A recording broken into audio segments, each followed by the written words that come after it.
Welcome, ladies and gentlemen, back to Pro and Noob. This is going to be our last conversation about Attack on Titan. I don't know why I paused. But Mitch 692, Jarod. He has a name this week, unlike last week. It's when that guy.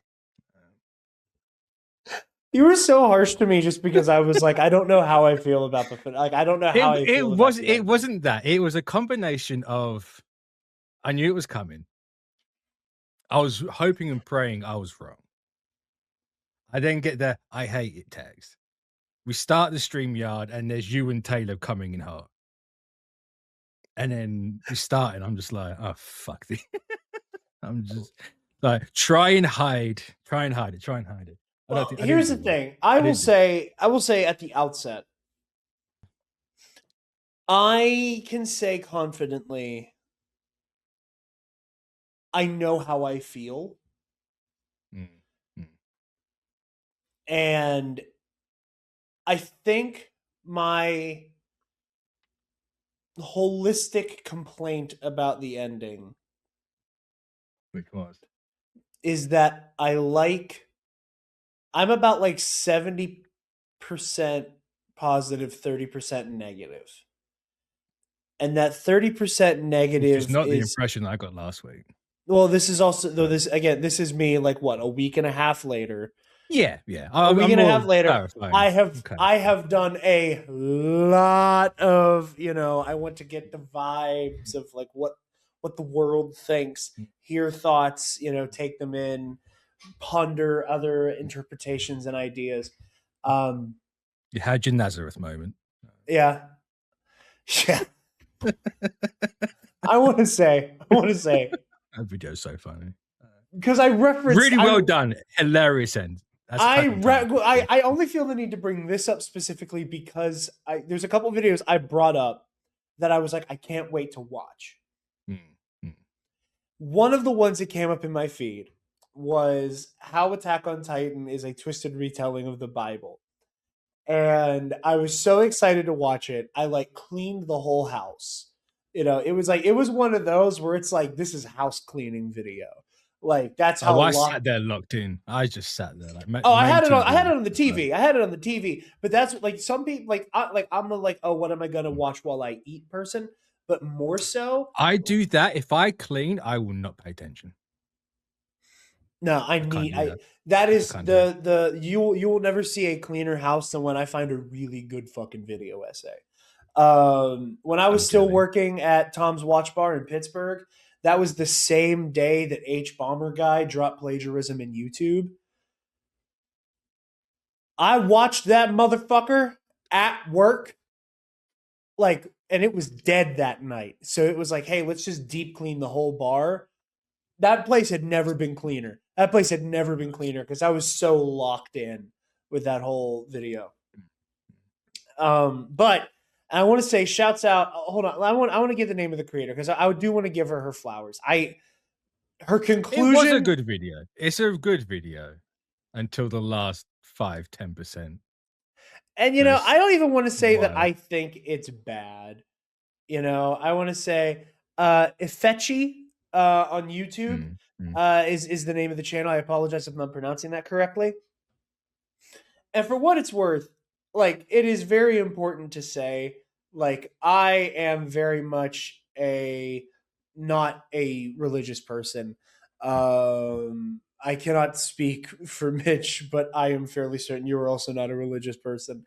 No. It's not come up in conversation. Unless this counts. I find theology and religion fascinating. I think the symbolism and the big ideas are really compelling and fascinating, but I do not consider myself a believer. And going into that video, and it's also not like I look down on people of faith. Some of literally my favorite musician of all time, his faith in Christianity is kind of a core tenet of his art and his music. That is inescapable from Kendrick Lamar's oeuvre. I am not an annoying atheist. At least I like to think I'm not an annoying atheist. One of my dearest friends is very, very religious. And to his, at least he's never told me I'm an atheist in the annoying way. So going into that, Attack on Titan is a twisted retelling of the Christian Bible video. I was like, I don't know if this is a theologian. I don't know if this is a theologian of faith. I don't know if this is somebody who is of faith and a fan. I don't know what I'm doing. I don't know what I'm getting into, I should say. And the body of the video is brilliant, and I do highly recommend it to people because it's one of those things where it's like it's one of those instances where I can look at something and go, I don't even necessarily think I agree with this interpretation, but I'm compelled by this interpretation. I found it interesting because I really like it only when it applies to Ymir. I think once you start getting out of the Ymir side, granted, you've read that Ymir's the whole thing, really. Once you get out of that and you start applying it to everyone else, it kind of lost me a little bit. I still think it was really well done and thought out, but I'm like, yeah, I think you're really looking at Ymir as her own Adam Eve, that couplet as one individual. I thought was interesting. It moved in a very different direction than I anticipated. Like I really thought that a lot of it would have to do with, I really thought a lot of it would have to do with Eren being in the. I either thought Eren was going to be Christ, or because it's the twisted retelling, the Antichrist. And I thought that the rumbling was going to be like Revelation. And that is the direction I thought it was going in. I did not think that Aaron's rumbling was Christ's sacrifice on the cross. And that I was like completely different direction than I was anticipating. And I was like, nothing but fucking praise for moving in that direction. So I get where she's coming from. I get where she came, how she got there. Do I necessarily agree? I don't know. No, I also don't think that Yahweh moved Ayasama to tell this story to remind us that God loves us, and if God didn't love us, we would live in Attack on Titan. Yeah. But hey, that's where it may have lost prove it.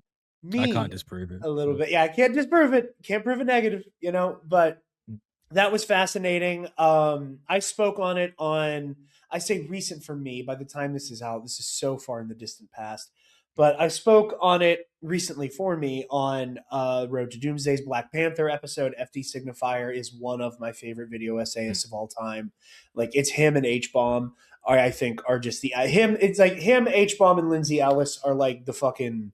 They are, they're the goats, and I think they're incredible. I think Super Eye Patch Wolf is up there too. I think that might be my Rushmore for video essayists. I think they're brilliant. And I remembered that FD Signifier liked Attack on Titan and that he spoke extensively on Attack on Titan's conclusion. And I don't think I watched his video where he, and I think he's being hyperbolic when he says it. And we'll get out of the me talking about YouTube videos I watch segment here soon. But I just wanted to address it because I brought up wanting to watch these videos while we were covering Attack on Titan, and I wanted to kind of pay off my takeaway. Where I think he's being hyperbolic when he says Ayasama ruined Attack on Titan on purpose. I think he's being hyperbolic. That shit's crazy. I think he's being hyperbolic. I think he's saying that the ending is unsatisfying by design. And it's a little more eye-catching and a little more provocative to say that it was quote unquote ruined on purpose, because I have said a lot on my show, especially with regards to Star Wars. I think that unilaterally saying something is ruined by a development in the plot, I think that disregards how we're meant to engage with art. So that's just that framing specifically I don't fuck with. But I really did enjoy FT Signifier's thoughts. I did enjoy his commentary, beyond the hyperbole of I think that there is something to be said for Iyasama, how he said that he sees himself in Eren Yeager in some ways, which is normal for an artist to kind of. I was going to say, People bringing up like self-inserts always fascinate me because, like, of course it's a self-insert. That's just how stories work. But by the same token, every single character is a somewhere. self-insert. It is explicitly like somebody's philosophy is going to be injected into their art, and we'll get to that. But what I found compelling was the whole idea of, like, if Ayasama truly sees that much of himself in Eren, the idea that the ending is unsatisfactory kind of loops back to the fact that the story basically comes to a head because Eren was the dog that caught the car. And what the fuck do I do now? I also was able to rewatch FD Signifier's Edgelord's video, which is basically like a 3-part analysis. Like the first chunk is talking like basically about how, like, the art that edgelords and, like, you know, kind of right wingers who are like, oh, they're just like me for real, unironically about characters who the text is actively mocking, glomming onto, and not understanding that they're meant to be a cautionary figure, not an aspirational figure. And the kind of unholy trinity he covers there is Eren Yeager, Homelander, and Joaquin Phoenix, Todd Phillips, Joker. And I remember watching that video, and I think it's hilarious because I vividly remember watching that video. I vividly remember the Homelander and Joker parts, and I remember not skipping the Eren Yeager stuff because I don't skip shit when I watch it. But I remember like so many words are happening, and not a single one made a single fucking thing to me.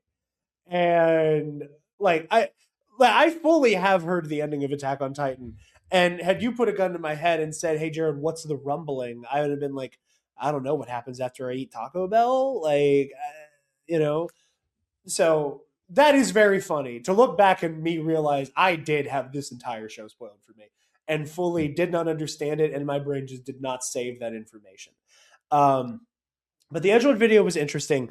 And I like that one a lot. I did watch a video titled Eren Yeager Was Right, where the person making the video did the 14 words. I was gonna say it wasn't not that she's gonna be relevant at this point, but the ice skater for you guys in the Olympics.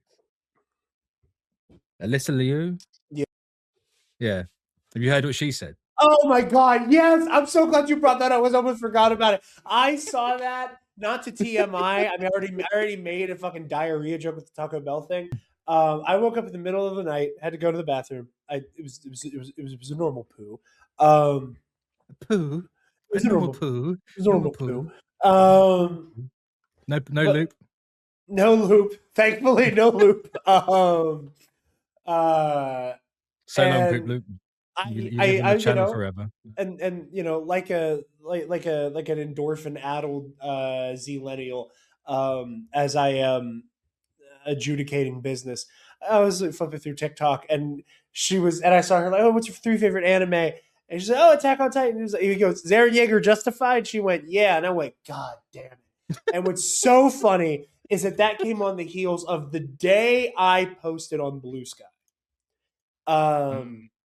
And also put that same post on my Instagram story, where I was like, shatter the illusion that this is actually an ongoing thing for everybody. We've acknowledged it. We've acknowledged it too many times. To be fair, yeah. I mean, like, if people are watching here and they follow me on social media, they already know. But let me find my exact phrasing. So I posted on Blue Sky, and there's a picture of Eren Yeager and a picture of Light Yagami. Because I keep seeing people talk about how Light Yagami is so funny. The amount of people who are fully convinced that Light Yagami could fix the Epstein class. And it's like, yeah, maybe, but then we have to deal with him after that. That's the problem. They're not inherently wrong. Yes, he could. He has the means to do so. Yeah, and he may even Does he have the IQ to do so? No. The man never once went for anyone important. Crazy word. But the post I wrote was, I am not immune to propaganda. However, I am more immune than the people who sincerely believe these men are sociopathic, ego-driven, loser little titty babies. And I put that on my Instagram story. And then I was hanging out with some friends from work, and my one coworker, Marty, his girlfriend Amy was present, and Attack on Titan came up very much in passing, and she kind of like glibly went, and Eren Yeager did nothing wrong, and I was in the kitchen getting more pizza, and I out loud went, "What the fuck did you just say?" and like ran back out because I was like, I finally have a moment to give a Jaegerist what for. This is the equivalent of the annoying atheist. That I'm an anti-Jaegerist to that degree. This is the moment where the friend who's too woke becomes a problem. There was just a lot of funny like Attack on Titan found me in the real world right after I could actually engage with arguments about it in a meaningful way. But yeah, that guy who did Eren Yeager was right. Like I said, fully did the 14 words, which I gasped. We had just finished recording this, like the last episode you guys watched before right now. We had just finished recording, and I was doing laundry, and I had a bunch of shit in the wash, and I was like, okay, I'm gonna eat real quick. And it was the first video I watched. It was like 14 minutes long, which like at this point convinced it was a dog whistle. Because you can't have 88 seconds, so something had to be there. I'm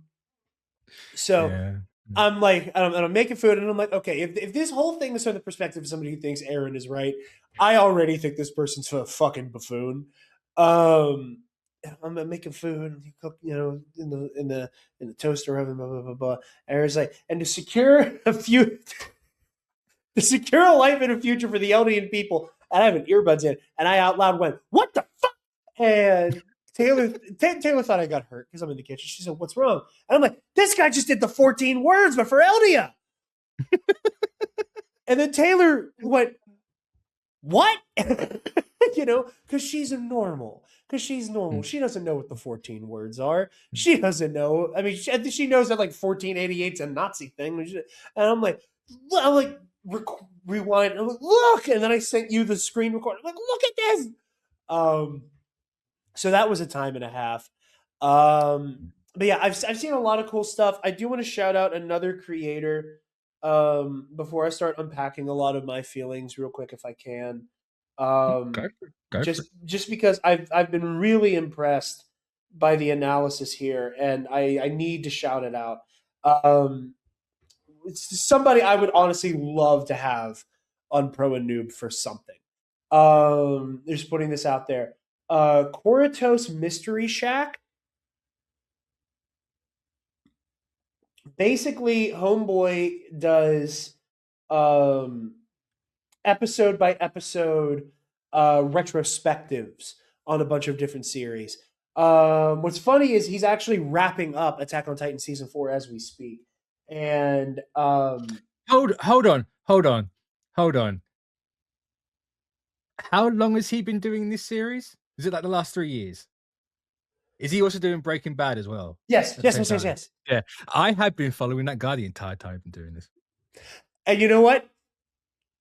I didn't want to point this out because I didn't want any untoward accusations to be implied. Because it's just, I like everybody. I'll hear a phrase and I'm like, I download that. I've heard so many turns of phrase out of this guy that I have been completely subconscious. I know, but I was like, whoa, wait a minute. This guy, absolutely brilliant. I started watching It's really good. I basically picked up at the end of season 3 with this guy because I kind of wanted to go from like, when does Attack on Titan's a crazy series? He's Swedish, isn't he, or something? Something. I couldn't place the accent. Like, the English is remarkable, but yeah, he's like Scandinavian, European, whatever it is. No, but I was, I was enjoying listening to him, but I was like, okay, let me pick like the moment like Attack on Titan really feels like it loses its goddamn mind, and kind of go from there. And I'm about halfway through season 4, and I was like, only today when I realized that he wasn't finished. Yeah, he's close. That like 9 days ago, it looks like the final episode of Attack on Titan was his analysis of it. Yeah, because I want to say he says in that he's either going to take a break and do like a full rundown of how we got here, Mm-hmm. or is this going to move straight on? I don't think it's actually decided yet. But yeah, I would. Whenever he finishes, there's a part of me that wants to reach out and maybe do what we did with Evangelion with Scotty. Like Go for it. I've absolutely been loving his analysis. Very funny as well. But yeah, so he's really funny. But I've been, like I said, I've been kind of like taking a lot of things in. So let me hit right now to kind of pay off what we've spent. What, this is episode 31, 32? 32. Okay, let me pay off what we've been talking about for 32 episodes and where I fall on the politics of Attack on Titan before we talk about the ending and where I've landed on the ending. I don't know enough about Japanese politics and culture to make a definitive call on what I think Isama's politics are.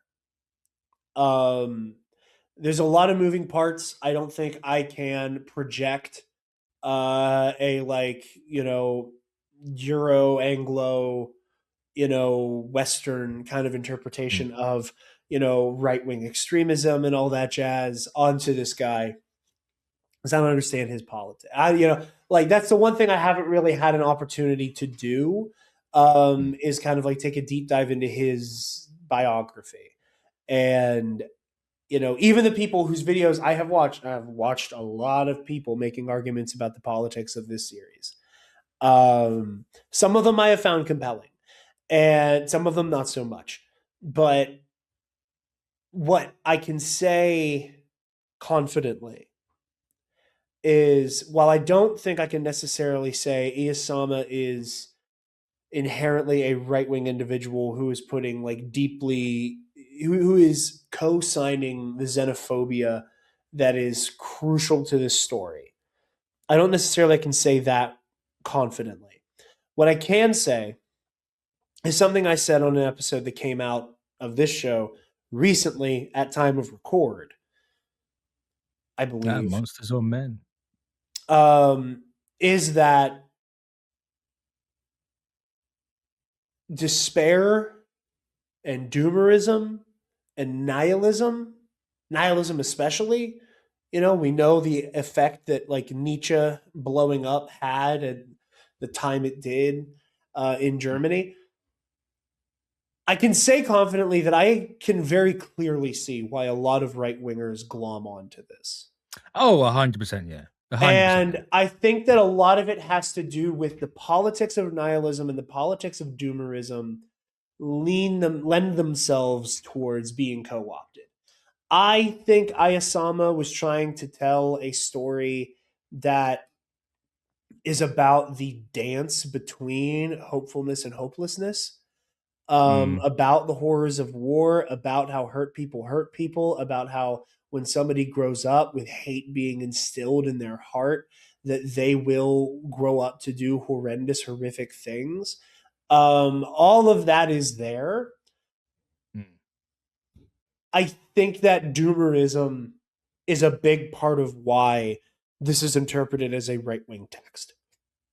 Yeah. And I think it is implicit to that. And I think it's part of, in my mind, why the ending moves in such a way that I personally find partially unsatisfactory, and that I also think lends itself towards people who want to glom on to Eren Yeager as a aspirational figure. And moving in that direction, as a kind of great segue I accidentally did, and now I ruined it by acknowledging the segue. Try to make it funny by saying you ruined it by acknowledging the segue. Hey! Don't do me like that. Did it to yourself.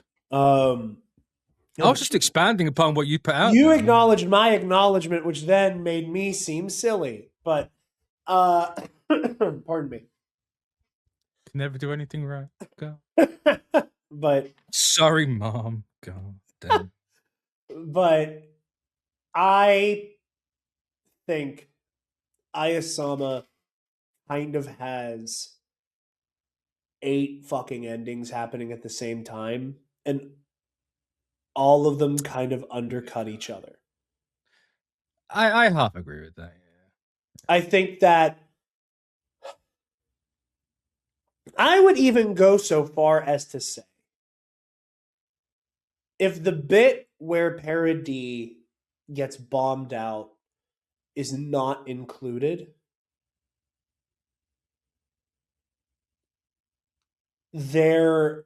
even that, I think, is a landing stuck just enough. Because upon rewatching and upon pondering, I did come to the conclusion that this did something I really love, which is, and it's not necessary, but it's just something that I'm like, yes. It's the sauce. When there is a narrator, and the narrator's perspective is cleverly addressed. Yeah.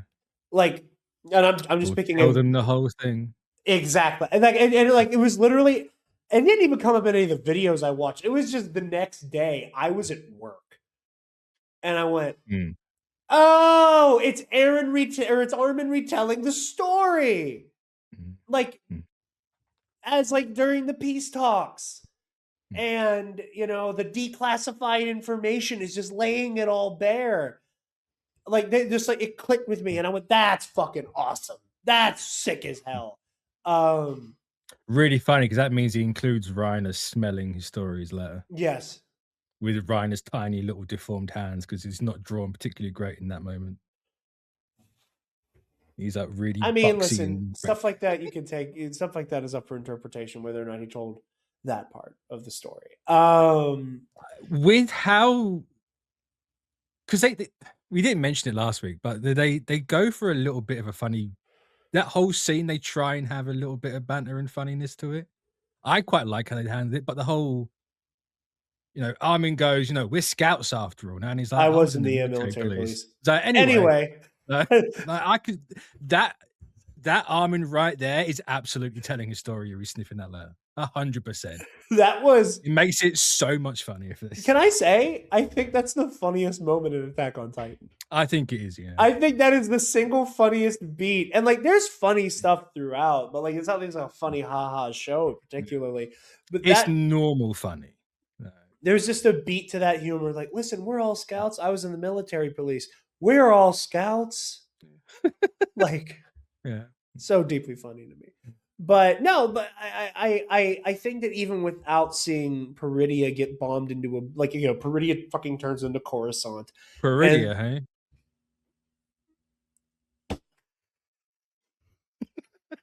Oopsie poopsie. No, actually, okay, so here's another funny little peek. I had a right brain lag there. I was like, have I just been saying it wrong this entire time?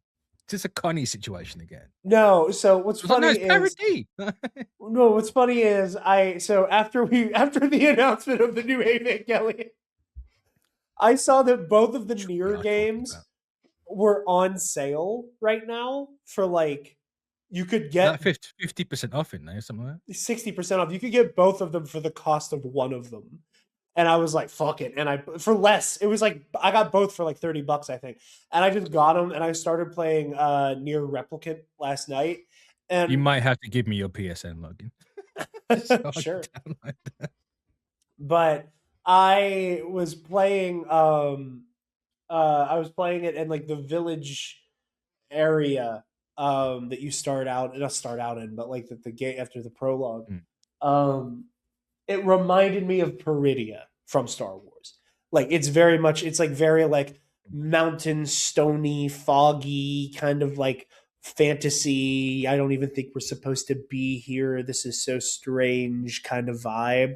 So while I'm in there, my brain keeps telling me I'm on Peridia. I'm not on the planet Peridia. I am in whatever weird Earth is in this, and unfortunately, Peridia and Parody, way too similar sounding. I'm sure that when Ahsoka Season 2 comes out, I'm going to call Peridia Parody more times than we can count. That'd be funny. I'm really calling that fuck up now. But if we don't see Parody get kind of bombed into oblivion, I don't know. I feel like the ending that we get is so closed ended, and it lands on I went out with friends for my friend's birthday this weekend, and I knew some of them had watched Attack on Titan. Like I said, like I talked to as many fucking people as I could. If I heard somebody say something Attack on Titan, I immediately was like, "Tell me everything you think," because I want to hear perspective. And from what I've seen, largely, if someone says, "Oh, I'm a Jaegerist," people just that guy gets dogpiled. Like I've seen so many TikTok comments, and then the fucking little drop down is in the hundreds. It's like this guy just got rumbled. Like, rumbling. That shit fucks so hard, bro. It does. But so, okay, quick sidebar. I have patience for people who say I'm a Jaegerist in a like, I'm very much consolidating this to a fictional world and a like fuck Marley, like in the same way that I used to, like fully ironically say, like, on the whole, the Empire was better for the galaxy, and like very, very jokingly be like, there was more structure to it. There was less lawlessness in the Outer Rim. It was a largely peaceful time. This man had symbolism slippies as a child. I did. Still walked around saying that. God damn. And again, mostly joking. And again, it was 90% of it was the Empire looks cooler than the Rebel Alliance. Like 99% of it was like, I like the aesthetic of in the same way I prefer the aesthetic of the Republic, because so much of it is the same, the lit hallways, all that. I like that more. Anyway. So like I do have a little bit of patience for somebody who like, if I know their real world politics aren't terrible and they're like, yeah, Aaron Yeager did nothing wrong. To me, it's giving like this, and like even the person who I was at that gathering with, the girlfriend of my coworker, even she was like, okay, let me rephrase that. Aaron wasn't right, but I get how he got there. And I was like, okay, that's different than massacring 80% of the world's population. And she was like, correct. And again, it was one of those like, I just want to have this debate with somebody, somebody I know, somebody in the same room, for fun. Because I want to see the argument you legitimately make that isn't that weirdo who said the 14 words about Eldia still not over it. But when we see Parody get kind of bombed out, and then we get that last little bit of last little bits. Well, I'm referring to like the more diegetic thing. I know. I just, with the clarity, like with the guy walking up to the tree with the dog. The fact that is the part that's left open ended. Not yes, war will continue because we as human beings are flawed and will allow horrific things to happen. We will cause horrific things. We will unintentionally beget horrific things like war.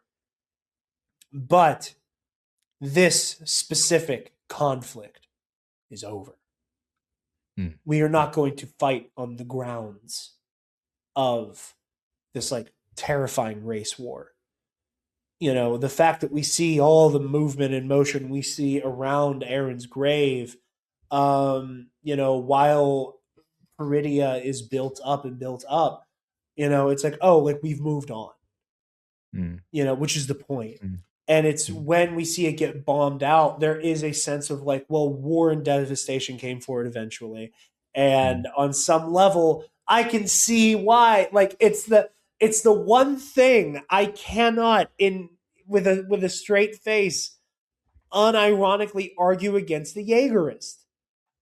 When somebody looks at me and goes, yeah, and he was defeated, and it doesn't matter how long it took, eventually Parody was annihilated. And if he was able to finish his work, that wouldn't have happened. And there's a part of me that's like, I can't fully say that you're wrong. And I don't like that I can't. And I don't like that it's framed as eventually this island will be annihilated. Or will it? Why do you say or will it? You didn't watch all the credits, did you? Yeah, I did. Did you? Yeah, I saw like the high school cast shit. Exactly. It's literally parody.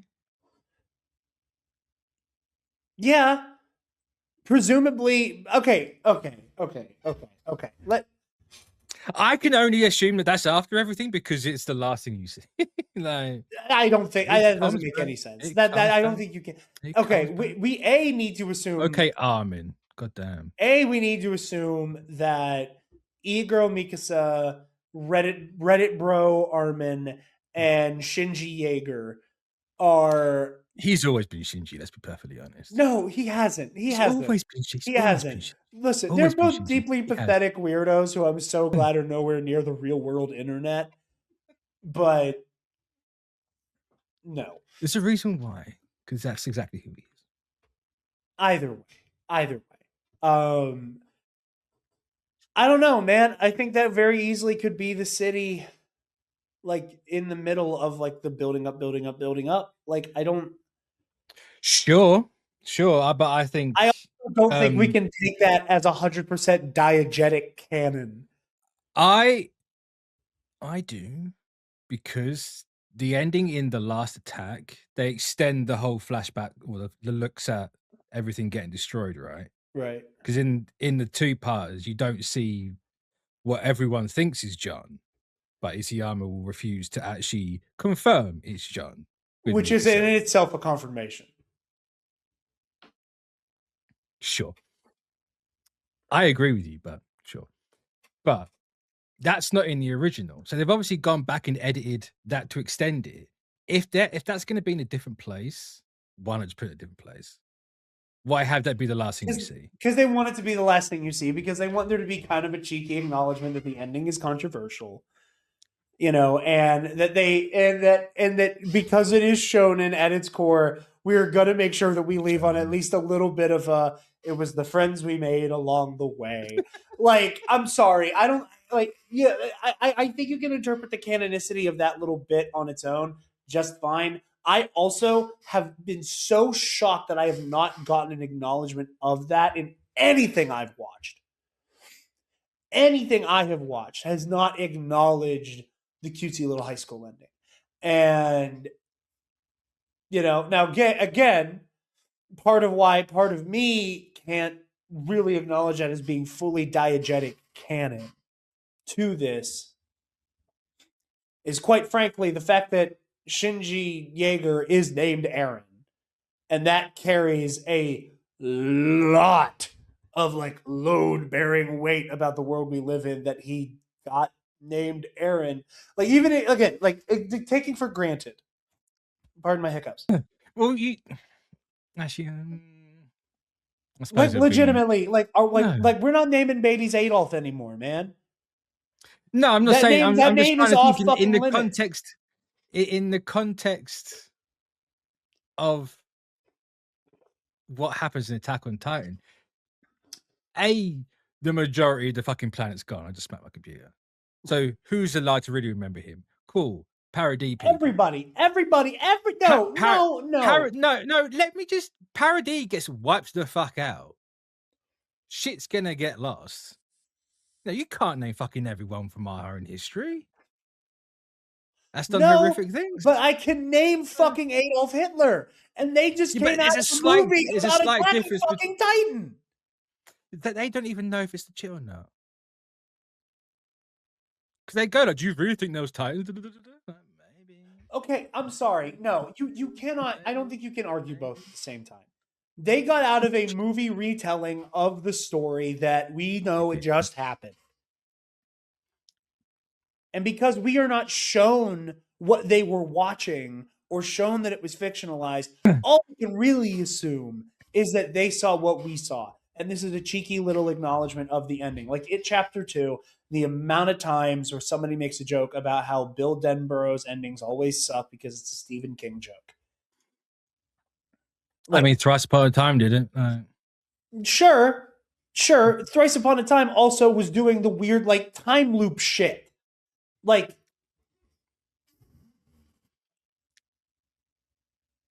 time loops in this for the most part. part. Okay, and they're different, Mitch. They're fucking different, man. Come on. Nah. They are different. Doesn't mean they're inherently different. They are inherently different. I think this is much more an acknowledgement of like I think it's a thank you, and it's like I think that is Asama saying like, you know, whether you liked it or not, thank you for being along for the ride. Like I think that is what that is meant to be, and its canonicity is slapped right in the middle of Parody's golden age that will be followed eventually by that place getting nuked into fucking oblivion. Now, because that tree is huge. Yeah. That tree is huge. So it's not right in the middle of it. It's got to be after. I don't think you're right. That's fine. I don't think that's right. Sponge your necking.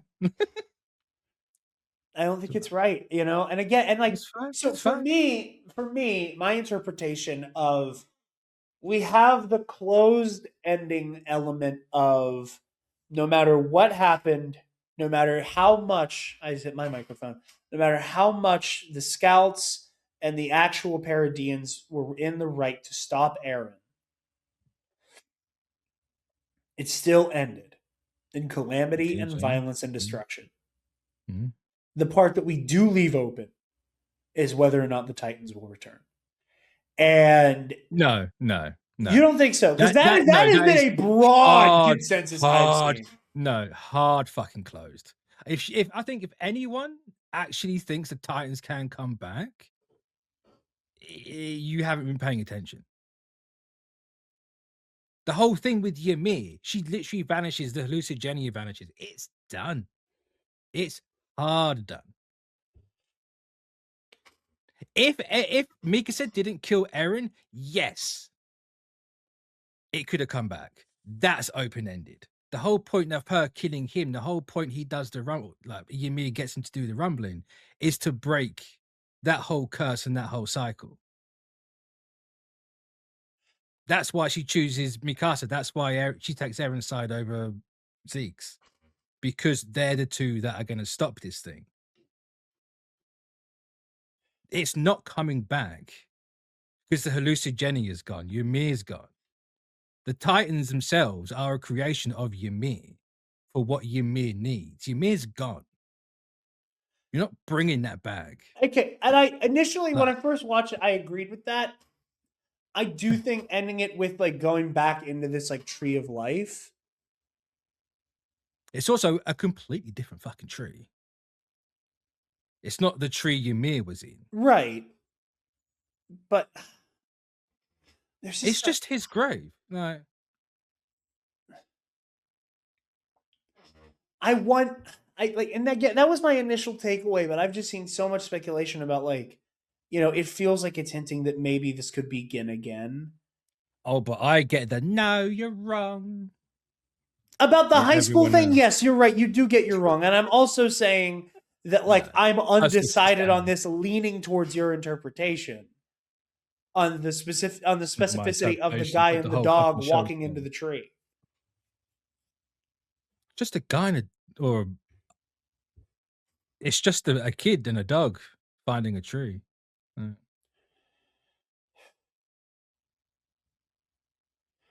I still don't like seeing Peridia get fucking bombed out. I just you haven't seen Peridia get bombed out, Jarod. God damn it, Parody get bombed out, and we do see Peridia get bombed out a little bit, but yeah, but not here. But don't take Star Wars out on Attack on Titan. I like Ahsoka a lot, so I'm not taking anything. I like Ahsoka, but that's its own sins. Right. Come on now. But yeah, I think on the whole, like, I will say now what I think is interesting is now I don't know if this is a subconscious thing that like if there's one part of hearing Attack on Titan gets spoiled before that like part of my lizard brain like was able to maintain the file for, it's something Armin says thank you. Because I did bring that up. And I was like, is it... Oh, what? To Eren? Yeah. And in my research and in my I want to hear, because that's in the manga, isn't it? It's not actually. It's not in the movie though. No, in the manga, he basically says thank you. And I've seen thank the you for being a page, mass murderer for us. Yeah, and that's a what? Oh, right. That's a. I get what he's trying to do with that moment. I get why Armin would say something like that. The same reason I get why Armin has this whole moment conversation with Eren in the past. I think it's changed for the better so much. The wording of it is crazy. The wording of it is batshit insane. It's crazy. And I really do prefer it being Armin going, hey man, I appreciate that you care. You're wrong. But I don't know if I can say no, it's entirely bad because I don't know what's after that. I don't know the conversation after that and how it's written. So it could be exactly the same. It's just the choice there of words with the thank you. And from what I understand, pardon me. From what I understand, it is thank you, and then the rest of it with the whole and we'll see each other in hell because we're equally responsible. Which, again, I resent the shit out of putting Armin anywhere near the same level of culpability here. To make a Star Wars comparison, saying Armin as responsible for this as Eren is the same people who say, oh yeah, Palpatine's evil, but Mace Windu was kind of mean to Anakin a couple times. that is the level of you're on fucking crack. This is fucking cope. What the fuck are you talking about? I get what you're saying. I'm not sure if you can compare the two. I'm just saying in terms of absolute absurdity. I know, but in the context of Attack on Titan, that is 100% what Armin would say. That is entirely in character. Entirely in character. Sure. Armin needs to see a therapist and a good one. They all did, okay. Jarod. Armin needs to see a therapist and a good one to be hey, you being a kid and going, gee golly, wow, there's an ocean. Isn't that nifty? Don't you think that this ocean is nifty, Eren? And then Eren goes, billions will die. And that is somehow your fucking fault? I understand the survivor's guilt of it. I just don't like the story ending in a place where Armin feels culpable. You know what I mean? I'm just this situation I get exactly gets what so you mean. far out of hand. Exactly what you mean. And maybe this is, and again, it's just maybe there's just so much finality here that it's I don't even have the runway to say oh, I want a little bro Armin the way I was God. I can tell something terrible's about to happen the way this little motherfucker's standing on the beach. And that I just want to grab him by the shoulders and shake him and be it doesn't have to go the way you think it does. And I have seen a lot of conversation about the nature of determinism here. A lot of it, I quite frankly don't oh, god damn, man. I don't know where I land on a lot of these conversations. I fundamentally don't fucking know. Because I can tell you this, there's a part of me that is too angry with Eren and cannot just to be clear, just myself, you're talking about because of the point I brought up last week when I said I don't know if I can entirely blame Eren because bootstrap XYZ. Yes. And you mean, yeah. And you see, which is a conversation I find that it's interesting. Super fascinating. Is he right? Is he right? Is he wrong? It's so fucking boring to me, but people are going to have it. Is he actually in control of his own actions? Is a conversation. Oh, no, I totally agree. The nature of his autonomy is way more interesting. The only reason I have lingered on the is he right or is he wrong is because I know that has been a topic of debate. Even in, I know people are is Eren right or is he wrong? No context for what he actually does. And spoilers, under no circumstances is there any fucking reason for any of this to be justified. In fact, it was funny. I was playing Fortnite with Eli the other night. I don't remember how it came up, but the drill tweet became a topic of discussion with the under no drill, the famous Twitter poster with all the good memes. No idea. Hold on. I want to get the exact phrasing right. So Drill famously tweeted. Hold on, that's Eli's version. That was a shitty Star Wars joke.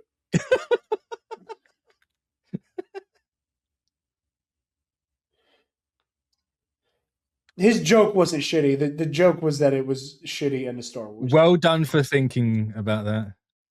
I'm going to cut this out. So, okay, the original Drill tweet from, which again, hilarious that it was only a few days ago. As of a few days ago, it was 8 years ago. Saying, issuing a correction on my previous post of mine regarding the terror group ISIL, you do not, under any circumstances, gotta hand it to them.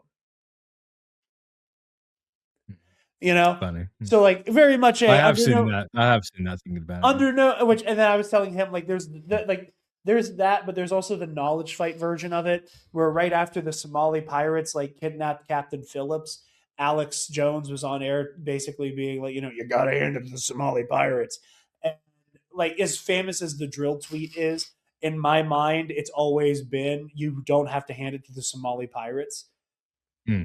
Something I'm pretty sure I've said on this show, like devoid of context, to just say you don't have to hand it to the Somali pirates. You might have done. I'm not sure. Anyway, I agree. The autonomy conversation is way more interesting than the morality conversation, because the morality conversation, unlike most things in Attack on Titan, is black and white, open and closed, rumbling bad, moving the fuck on. Well, this is the reason why I find it boring is because everyone puts their own morality onto it, and then you can't have a proper conversation about it. Well, I think that's just how morality works, though. I mean, sure, but like any type of like you can take your own out of it and then look at the morality of the show and have an actual conversation about it there. It's still boring, but you can actually do it in there. That way though, you end up in another like weird conversation where you have to like unpack Ayasama's philosophy. Sure. Where like, because then you arrive at because that is where the weird right winginess of this show comes into play. Where like where the show is like in many ways there is an argument for a might makes right philosophy. In many ways, the show is arguing that had to happen because Peridia gets bombed in the damn it, Paradis gets bombed in the fucking oblivion. So like there is an argument left over after all of our characters that we know and love have gotten to live full, fulfilling lives to our knowledge. Mikasa maybe checks up with Jean. We only know for certain one lived a long and full life. Well, I can only assume that the rest of them do. Full's also really strong for me. They got to experience the breadth of like the types of lives you're supposed to live, as opposed to being a child soldier sacrificed on the altar of normalcy being eaten by a goddamn cannibal zombie drunk man monster. Like normal by comparison. What? I was just doing that. Anyway, no, but the autonomy conversations, I don't know what to do with it. On one hand, there's a part of me that feels like a lot of people who are making art, and not included, because your interpretation, A, I know what's in your heart. B, part of your interpretation is way more to do with the cosmology of it, and is still framed as A, wrong, and B, tragic.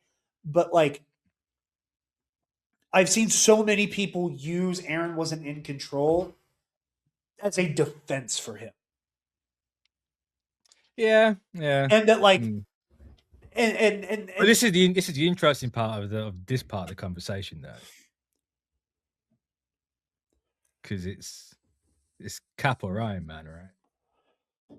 Or Steve in the right. It all falls down to that. And I mean, there are two people who are pro Sokovia Accords on this show right now, so it's which is really funny because here I'm more leaning towards Cap, but well, I mean, listen, I will say this: I've said it many times on Road to Doomsday. I've said it many times in my pseudo-professional broadcasting career. Steve had every opportunity to come to the table and negotiate. Instead, he went ahead. So does Eren, which fascinates me. What fascinates me with Eren the most is he knows full well he has to talk to someone. And he does talk to someone because Historia knows the entire thing for years. because the flashbacks, his hair's shorter than it is, because hair's important to this bit, right? To the end of the story. I don't know if you've seen the whole thing about the hair, but he talks to his story, and the story knows everything. He never once talks to someone like Armin.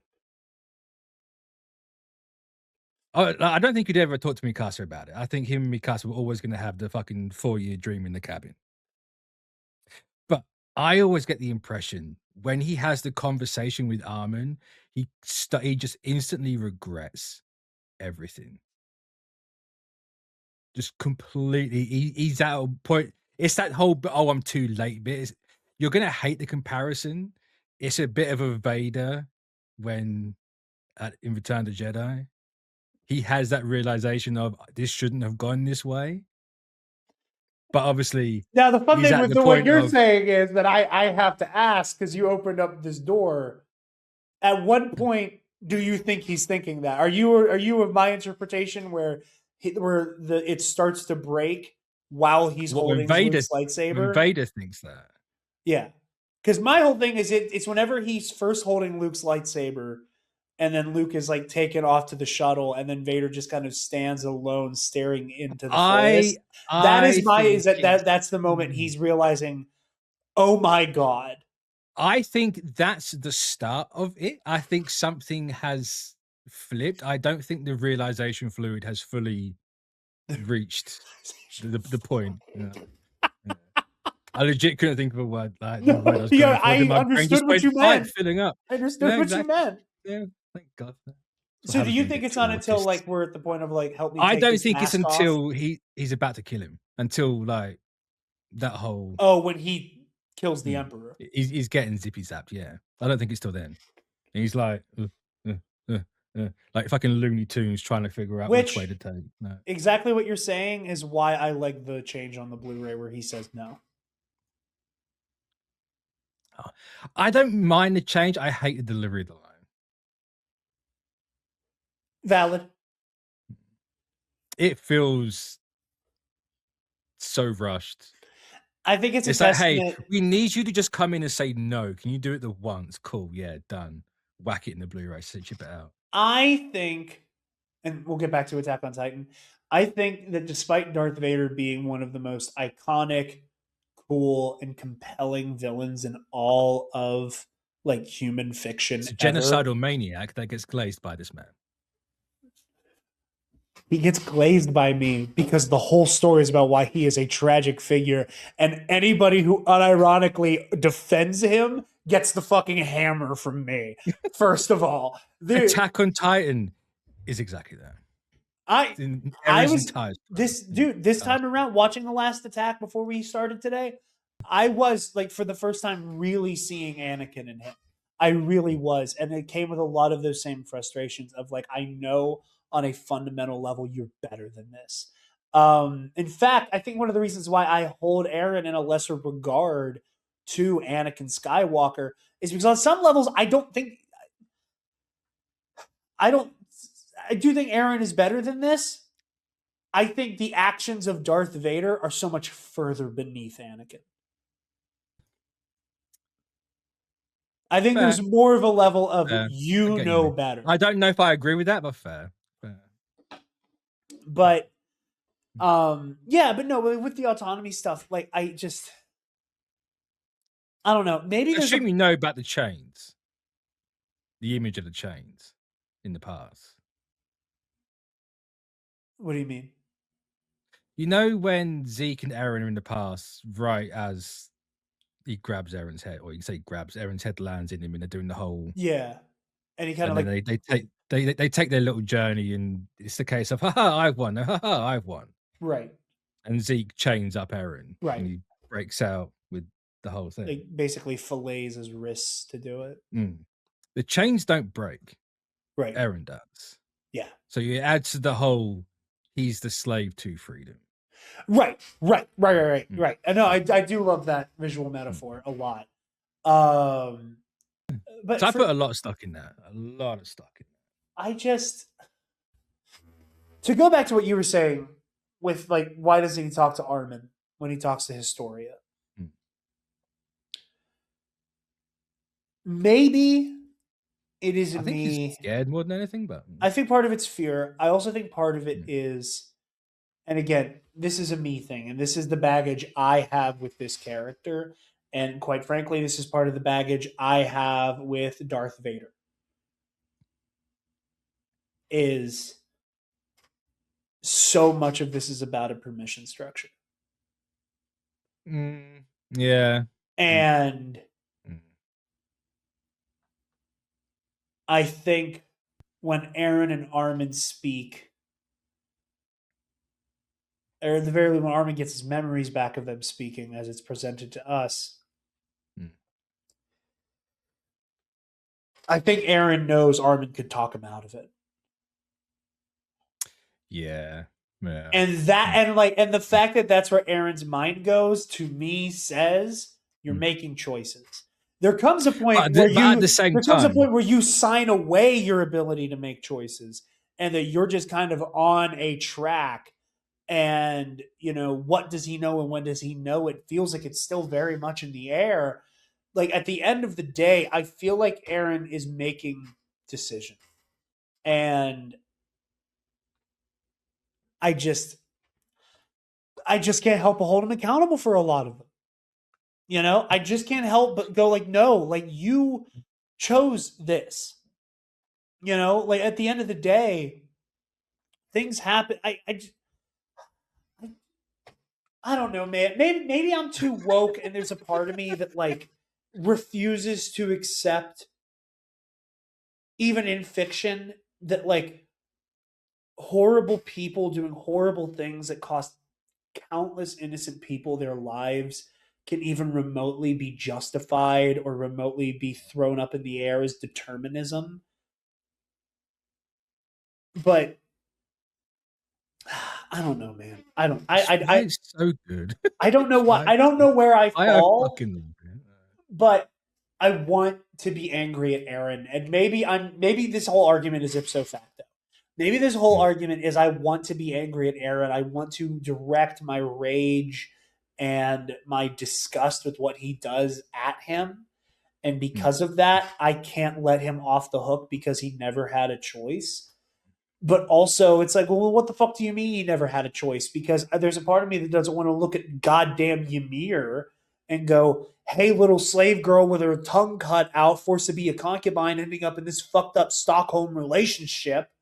Do better. I don't know. Like, I don't know. I don't know. I don't know. Just blame King Fritz. Sure, fuck that guy. Heck, yeah, let's go back in time and just fucking pop Fritz. Let's go back in time. And I want it would have solved everything. Let's go back in time. And I want to put a thunder spear up King Fritz's asshole and just paint the forest. It's the right answer. Because he fucks up everything. But I do pity him. Butterfly effect. That's the thing, is I do pity him. Like I am in my mind palace outlining a video I want to do for Nerd Academy that is very much about like the Force Unleashed. Because I've kind of reached a critical mass where I'm really tired of the Force Unleashed being this weird Rorschach test for both sides of the fandom. Where like one half treats it as this like turn your brain off power fantasy and therefore it's dumb, and the other side treats it as a turn your brain off power fantasy and that's why it's peak. I mean, in fairness, the correct answer is it's dumb. It's not. One of my favorite moments in the Force Unleashed 1 novelization is as Starkiller's fighting his way through the Death Star, and he is approaching the observation deck where Vader, the Emperor, and all of the rebel leaders who they've taken hostage are being held. Starkiller passes up a lot of opportunities to fight other Imperials. And his internal monologue is basically him going, my entire life has been violence. My entire life has been murder and harm and hurting people. And I don't want to do that anymore. And when he faces Vader, he tells Vader, I'm going to kill you. And it's important to me that you know I'm not going to do it with an ounce of hatred or anger in my heart. I pity you. And on some fucked up way, I think you'd rather be gone than live the way you've been living. And in many ways, Galen is correct. And Galen is correct. And and I today had that moment where I'm like, I'm just watching it, and I'm like, I'm feeling that internal monologue from the Force Unleashed novel, where it's like, you know, I pity you. You know, like again, I don't disagree with the people. It's like I realize how we arrived here, and I think one of the ways that Attack on Titan does itself a disservice is I think this story gets so caught up in the part that I like the most, which is the weird woo-woo cosmological pseudo-mystical element that its thoughts and its like kind of core baseline about the horrors of war and cyclical violence get lost because now we also have to have a conversation about determinism. And that kind of goes back to what I was saying about it feels like there's 8 different endings and they all undercut each other. Because what are the 8, Jarod? And why not 9? Why not make it thematically? Sure, we'll say 9. Well, you have the ending of Aaron basically going, everything is true and nothing is true, and I've broken my own brain.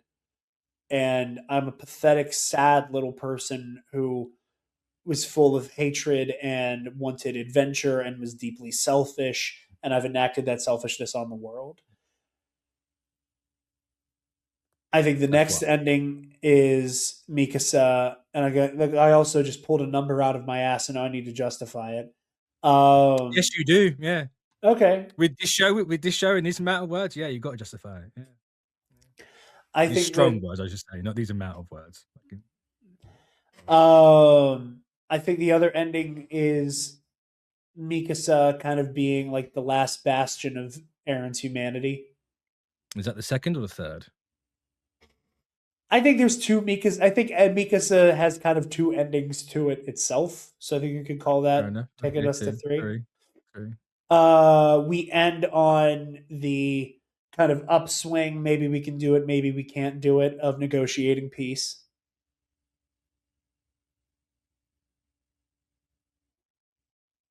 What's that bit? Armin and how you talking about where they're going back? Yeah. Okay. The bit in the credits, which I still don't Which like. Bit? There's 2, 3. Okay. 2. There you go. There's 7. I'll give you that. I mean, I was mostly being like the war that eventually takes parody. Okay, that's fine. All right, cool. There's 5 different endings, and it feels like they all undercut each other thematically. I'll take that. I don't know if I agree. Well, no, but just I think a conversation about the horrors of war and how Aaron is turned into a monster by the horrors he's witnessed gets undercut by the fact that Aaron created his own horrors. Like I think it. Like I think. But did he? Did Aaron create his own horrors? Or horrors, as you just said? If the show is to be believed and taken at face value, then yes. But did he? How? In what way? If Aaron ends up in this Temporal infinite poop loop. Temporal temporal. Nah, Poop? that doesn't work. Temporal infinite poop loop is just fine. That's cursed So enough on wordy. its own. So wordy. I know, but that's why that's part of my charm. You know, it's snappy but a mouthful. No, he's got a word goon, I guess. I didn't like that. No. Go ahead and make that a GIF. But no, aggressive I think, alpine skiing, everybody. Yeah. No, I mean, if Aaron is to be taken at his word, and he ends up in this weird place where all of time is happening in unison, where he's kind of having this Dr. Manhattan type experience, then yes, because he specifically chose to spare Berthold by sending Frida to his mother, creating himself. He is his own grandpa. Have you thought about how it changes if Dina gets the colossal right there and then? Guess what happens anyway? She's a titan of royal blood. She gets the founder herself. Rumbling goes off. No, because she'll be bound by the oath to forsake war.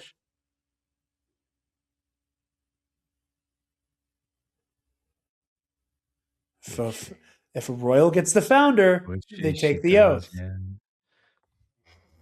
Ha ha! I know a lot about Attack on Titan now, motherfucker. Okay, does that apply to Eldians from outside the walls? Presumably, yes. There's no reason to assume it wouldn't. I mean, of course there is. Different people, right? Yeah, but the way all of that is framed is, if a royal gets the founder, they are immediately flooded with King Fritz's memories. That is why it is such a big deal. That's why they say they're like, we can't just directly give it to Zeke. I get that. I guess, because fucking Zeke's the son, isn't he? Fuck it. All I'm saying is, I want to see what Reddit has to say about this. I want to see what Reddit. Okay, you look on Reddit. We're going to pause for 1 minute because I need to get my fan because I am sweating like a whore. I am sweating my tits. All right, I'm back. I got a good breeze going, but yeah, again, like you get to this like I am my own grandpa thing, which is compelling in its own right, and I think a whole story about like causality and systems like could really benefit from that like deterministic element. But in the context of a story about the horrors of war, how hurt people and inherited hatred and all of that, like I think it muddies the waters. I think it makes it a little I think you start to lose the point. Not lose the point, but like you start to lose the forest for the trees. Yeah. You know, like it's like in a group chat I'm in, the other day, we were all talking about like our favorite Jordan Peele movies. And I was talking about why one of the reasons why I love Jordan Peele is that his metaphor and the text of the story actually happening in front of you are able to coexist so well. And they are equally compelling. Yeah. Like I can watch Get Out and Us and Nope as stories about like systemic racism and like the banality of racism and like the way that like spectacle exists as a concept. And they'd be really thought-provoking, riveting fucking films. I could also be the type of person who doesn't go into those movies looking for subtext, looking for a discussion to be had using like big, larger than life ideas as a vehicle for it, and just go a secret society of people that are doing like weird like consciousness transfers, a vast like fucked up evil cloning conspiracy, and this horrifying like biblically accurate angel monstrosity alien are also equally compelling like pieces of fiction, even when you remove like the big ideas. You know what I mean? And I think that Attack on Titan is one of those instances where, and I hate using these words that I feel like don't have any meaning anymore, and like like flatten conversations. I think this is I think this is a moment where like Attack on Titan got way too into its own lore, even though this is the part of Attack on Titan I like the most. Like again, like big asterisk there of I really liked the show. And then we got into weird cosmic bootstrap bullshit. And then I loved the show. And I will love to listen to debates about the deterministic element of it until the cows come home. Unfortunately, I think you do start to lose some of the power behind the ideas of the horrors of war and all of those big idea themes that defined basically 75% of the show. You know, and then I think it becomes too much about one individual in Eren and his like special boy nature. But yeah. Speaking of, another reason why I can confidently say is the whole debate of Titans coming back is a non-starter because it's absolutely wrong. Eren can't see past himself. Right. Which he has the founder and the Attack Titan, the two Titans that can see every wielder. If he can't see past himself, there's no one else. If there's no one else, that means there's no Titans. Right. Because the power just hard cuts off here. So could that hallucinogenia come back? I guess. I mean, that's another thing I don't love. That's another thing I don't love is the hallucinogenia as like a concept. 1 second. It's weird. It's weird. Well, I don't hate it, and I just wish. I think that things get also muddied by the fact that the hallucinogenia, this like primordial like avatar of life, creates the Titans. It's just that specific element doesn't work for me. I wish it was anything else. I wish it was any other cosmological idea or concept, because to me personally, I'm not in love with the idea that like the avatar of life is destroyed. I don't think that should be a thing. Like that, and again, it's very nitpicky. Like at the end of the day, it does not like fundamentally alter or like break what I like about this. But it's just one of those things where it's like, again, I don't like the implications of that. What do you mean? Like the existence of life means that it has to create misery. But it could also be the devil of all things.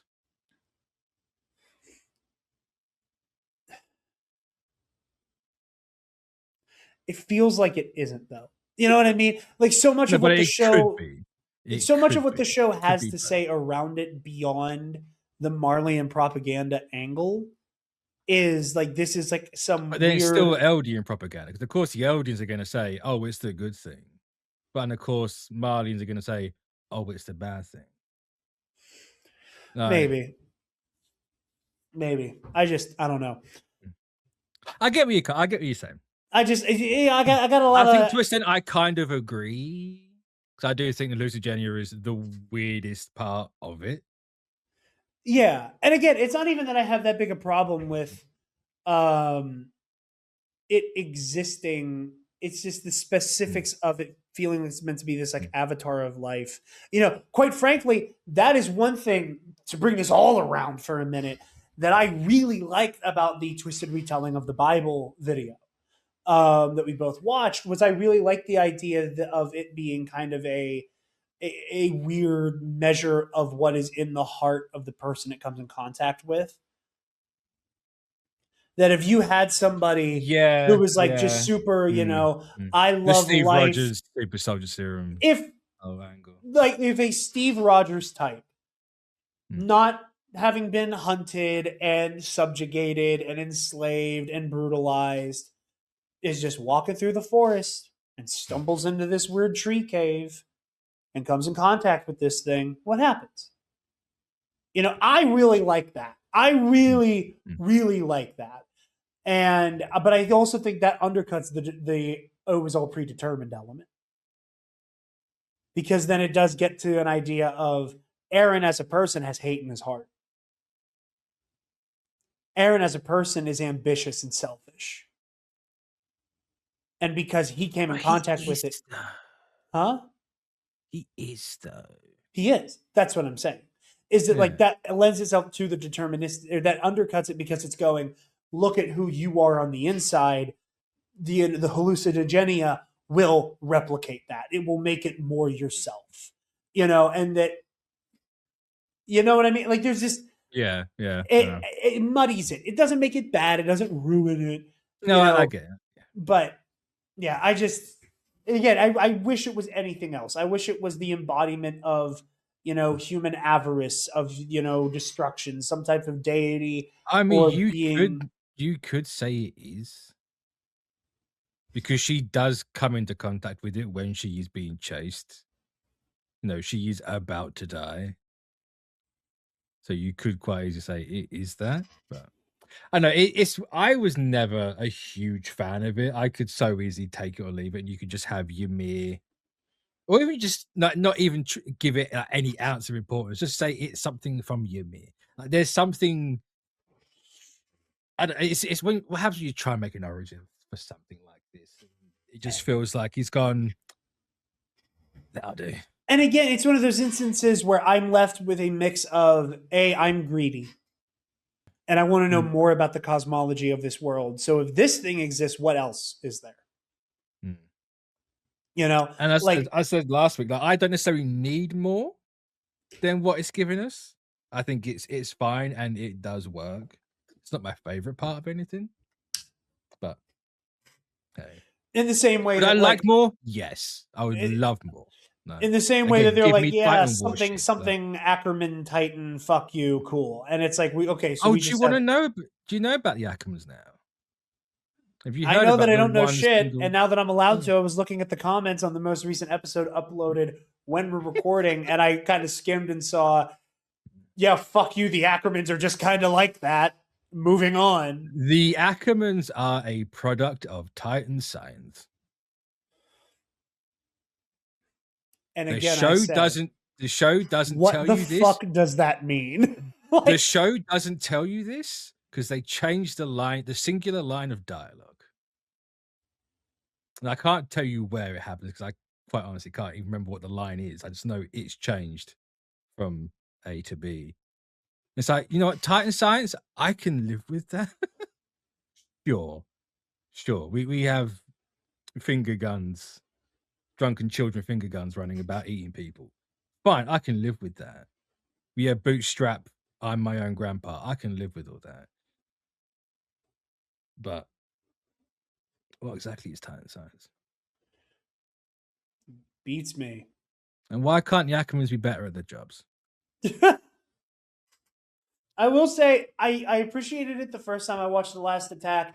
I appreciated it even more watching it now. Watching Levi. Is the Ackermans take out the Jaegers? Not just that. It was just the nature of just the way Levi is in, like, I don't want to say full crash out mode because it makes it sound like he's getting messy. No, but he's done. He's done running. He's done fucking it out. It's not even that. It's just there's just a level of like he's going like it is belt to ass time. It is belt to ass time. Everybody is getting a fade today. I'm like it's the way that, like, he's like it's just the way he locks in. It's the way he just locks in. It's like seeing him get like a little. It's seeing him get into it in a way we don't typically. Because whenever he's spinning around doing his little Beyblade bullshit, you never hear him like, it's not really a thing. You not the way you see him at the Jarod, end. Go back and watch the first time he cuts up Zeke. This man is a whole different fucking. I'm talking about all the other time. I'm talking like early show.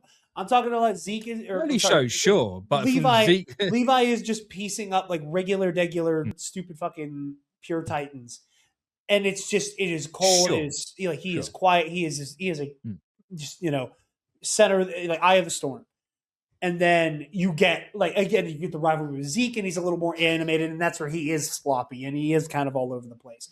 But I mean, as he is going in to finish the goddamn job with Aaron, the way he is just with Aaron. Yes. Oh, I thought you meant with Zeke. No, that's what I'm saying. Is no, that's Aaron, what I was saying. Like he's way more composed here than he is when he's fighting Zeke for the first time. It doesn't even seem like he's like coming undone or anything. There's just he's just in such a primal fucking state. He's just so in the pocket, and it's awesome. Animated by the same director who did the chase with Levi through the streets for season 3. Immaculate, incredible, so good. And he catches that fucking dud leg on the rock as he's sliding down, and it's goes. My poor little Ackerman King. God damn. Yeah. God damn. But yeah, no. The only short king we respect around here. Indeed. But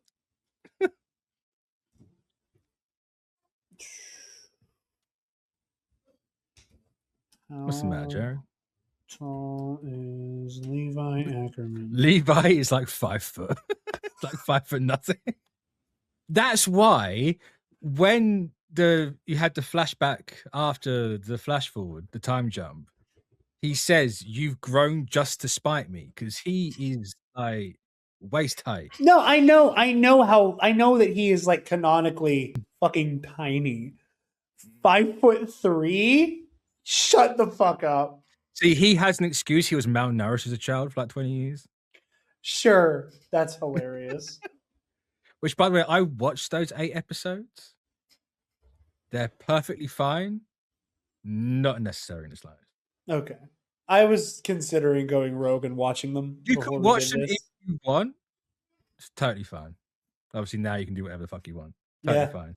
Like, they're kind of weird tonally, like tone-wise. They're kind of weird. The Levi one's the best one. Best 2. Because I want to say he ends it. Or is it just 1? I think you get 2 with Levi, 2 with Annie, 1 with Mikasa, 1 with Connie and John. I think that's it. Unless I'm missing 1. I can't remember. Anyway, they're fine. One day when I revisit this, I'll watch them. But there is also an order to them because they have each season's intro to them. But that's cool. You could basically do season 1 to 3, watch the 8, go into 4, which is what I was considering doing for this, but we didn't do it.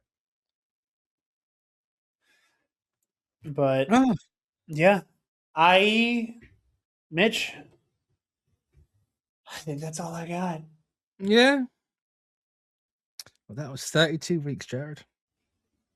I would like to hear like your thoughts and also your thoughts on how I've handled this show. Now that you can speak I think we've gone over how I think you can speak freely. I think it's one of those instances where we arrive at, like we did with Ava and Bebop. Mitch, do I get it? I think you do. I do. I said it before at one point. I think I think you probably would have got the same conclusion anyway. I do think you might have had a slight bit of confirmation bias, where you came into this expecting one thing, and like even by the end, like when we got to the final chapters, and this is my interpretation of what happened last week.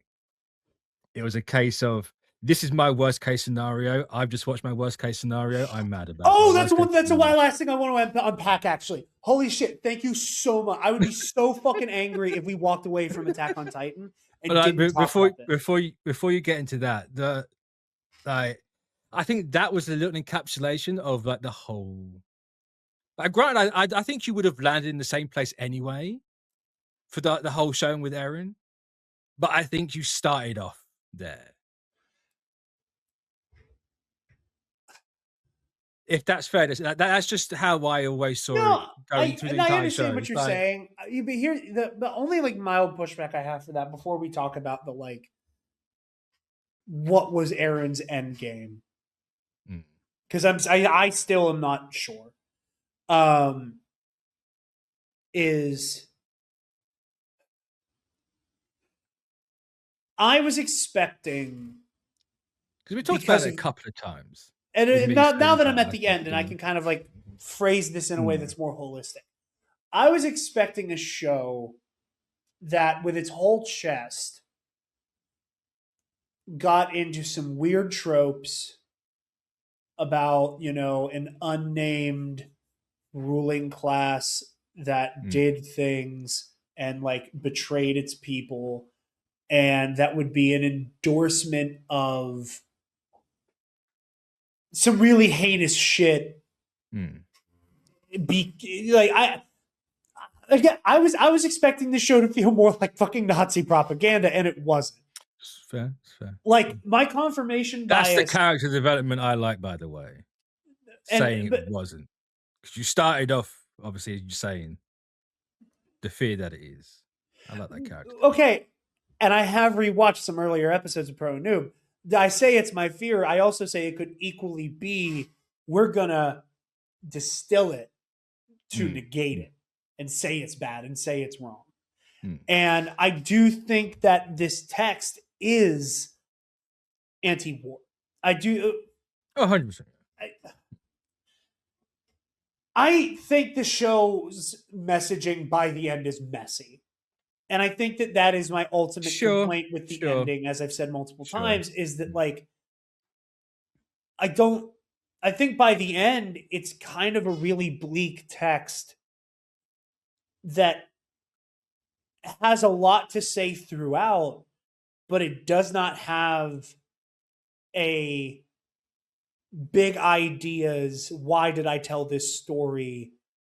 Closing argument. I think to kind of compare it to that, like the Bible video, like on some level, I find like 80 the middle 80%.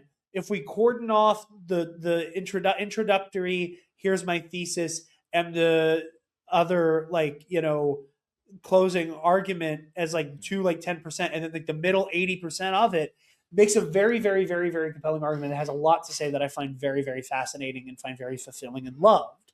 And then it got weird, and it did weird cosmological nonsense that I fucking love. And by the end,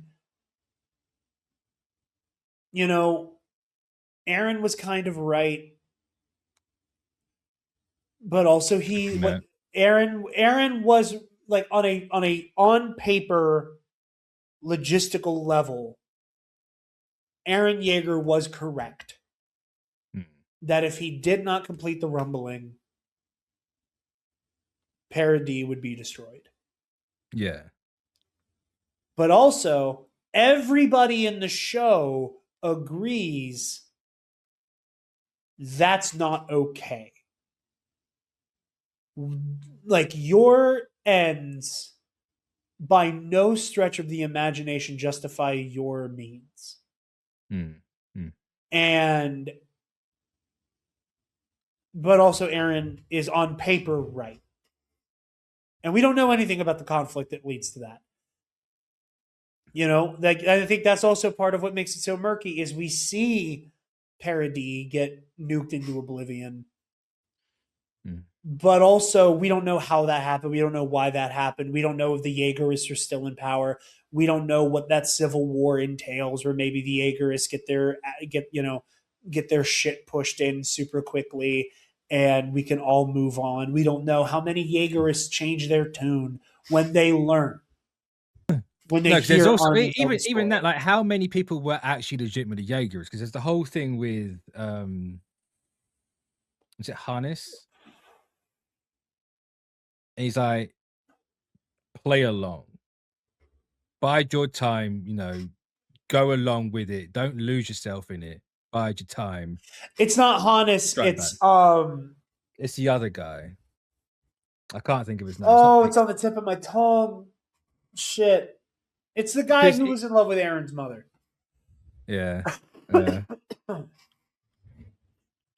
But yeah, so like I think that by the end it's murky. Huh? That's what Shardis. Shardis. I think and you're right with the Shardis stuff, but also like like I said, I feel like the final conclusion the show comes to is vague and murky, and not in a not in a leave it open to interpretation, take away with it what you will way, but in a the big ideas kind of cave in on themselves a little bit way, and leave interpretations open that have some really ugly implications. And that, I think, is what a lot of people have run with. There are a lot of people who say with their whole chest that this is like a text that in some way endorses a lot of ugly ideas. Do you know what I think its biggest problem is at the end? What's that? It goes from being like the horrors of war to kind of like a pseudo. It leans into the romance between characters more, and that's the reason why things are happening. Maybe I just for me. It is like I haven't got a problem with that. I think I actually like the idea of it leaning into that more, but it should have probably been built up more. It tries to go for that Romeo and Juliet angle, but a more toxic, twisted version of that to go along with the rest of it. Because that does become the whole deciding factor of why everything's happening. Yeah. Like this whole tragic love thing, you shouldn't be with this person. You can't be with that person. It leans more into, because that's the entire reason why he does it. Yeah. I mean, I think that's probably its biggest problem. I love the fact that it goes that direction with it. Here's the I issue, think that's probably its biggest problem. Here's the issue with that, though, is that that's a reason he does it, but also part of the reason he does it is because he wanted to. Part of the reason he did it is because he doesn't know why he did it. Part of the reason he did it, but you can take all of that and go, why is he thinking all this? It's because he can't be with Mikasa. He can't see past the point. He knows full well if he doesn't do this, he's dead in X amount of years anyway, regardless of what happens. Because the attack and founder are going to kill him off. He can't live that life with her. If he does it, he at least gets to pretend he has a 4-year in a perceived reality with Mikasa. He at least gets that, and she then gets to live on. It all comes back round to that. That's the core of the whole thing. Let me make something clear. What you're saying makes sense, and it has, like, it makes sense. Like, everything you're saying works.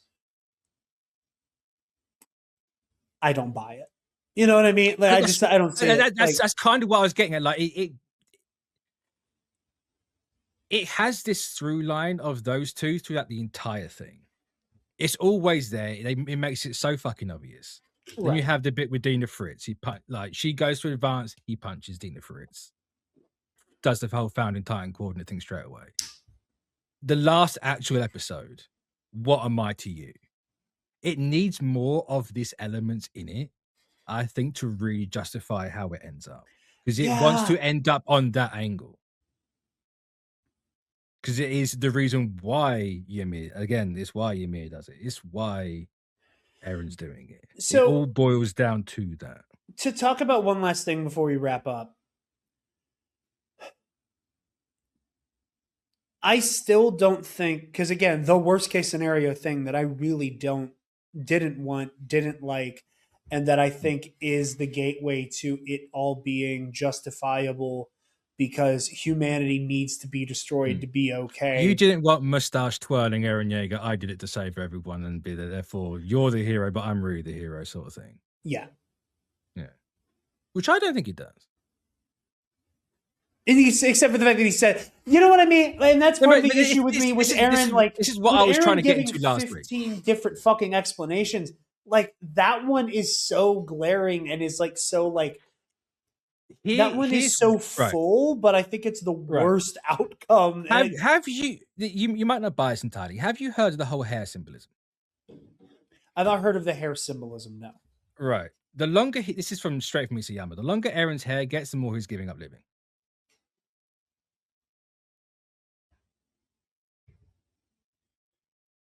Right? So you have that. kid's obviously very fucking depressed because he can't get out of everything because it all boils back around to this. I want to be with Mika for the rest of my life, but I can't be. But she has to live on without me because I'm just a footnote in her story. Like, she's my another entire very world. similar comparison point between him and Anakin Skywalker is that possessive love. Is that like I want, like I love you and I care about you as a person, but if I can't have you, I can't function. So I'm not entirely sure if, but actually, no, I'm going to retract that bit because the show does go like he can't function this way. Like I think the several different reasons, and I don't know what to do it is because of his mental health. I think a lot of that gets glossed over from this on this show. Is this kid is struggling the fuck, and I'm not trying to justify the rumbling in the slide. Of course, I know you're not. I'm not laughing at that. I'm laughing at the fact that the cosmology shit, the bootstrap paradox, like, is so uninterested in a human reason. Yeah. You know what I mean? Like but legitimately, it's almost like if a story like The Dark Knight, it's almost like if when The Dark Knight Rises came out, that movie had nothing to do with like systemic failure and like revenge and like similar ideas here, but was like obviously it couldn't happen because one of these things didn't exist. But it's almost like if like the dark, like we have the ending of The Dark Knight and then Dark Knight Rises begins. Huh? What year did Dark Knight come out? 2008. No, 2008. No, the point I'm about to make like cannot function because one of these things doesn't exist yet. No, I was just going to say it's just funny because they both started in the same year, but if it's 2008, it's a year later. But if it's like if The Dark Knight ends, and when The Dark Knight, the movie we know in the real world is The Dark Knight Rises, the villain is the Batman who laughs. Like it's like, you know, pretty normal. We have these all these themes, and then we dive into a concept that is like we don't have time for the horrors of war. We have interpersonal conversations about the horrors of war. Right now, this is a cosmic threat that is so weird and so heady and is exploring ideas of personhood and of identity and autonomy and, you know, how much is what I'm doing dictated by the world around me or my circumstances? Am I making my own choices or the choices made for me all the time? From the moment I was born, was I damned to be this thing? Like, which is, to me, more fascinating and more interesting. But it is such a stark fucking departure. Like, I think going from like The Dark Knight into a story about the Batman who laughs in the same, like, and that's meant to be the end of the story. Like, that's kind of where I think you end up with this being so fucking messy. Even though I like the weird shit more than the normal shit. Like, and maybe I'm in the minority for that. I know I'm in the minority about liking the rebuilds, so maybe I'm in the minority for this too, but I don't think. I think the rebuilds get a lot more love than people think they do. I think it started off that way. People hated it at the start. But all of that to say, I guess, like. Anyway, I think a lot of it is Aaron's reasoning doesn't make sense is because his head is all over the place, and I respect the fuck out of it for doing that. Not trying to be like, because you can clearly, when he's having the conversation with Armin, you can so see it. The way his behavior changes in his demeanor, his eyes, his facial expressions just constantly change the entire time. Like, if that's not a metaphor for like this kid's depression and shit, no, I'm sorry.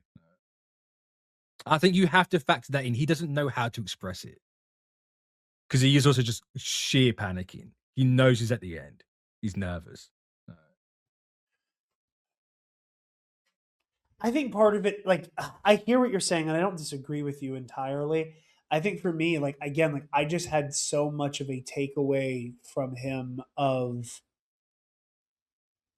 I just interpreted what he did as being so inherently sinister and evil, knowingly evil, that like that panic is not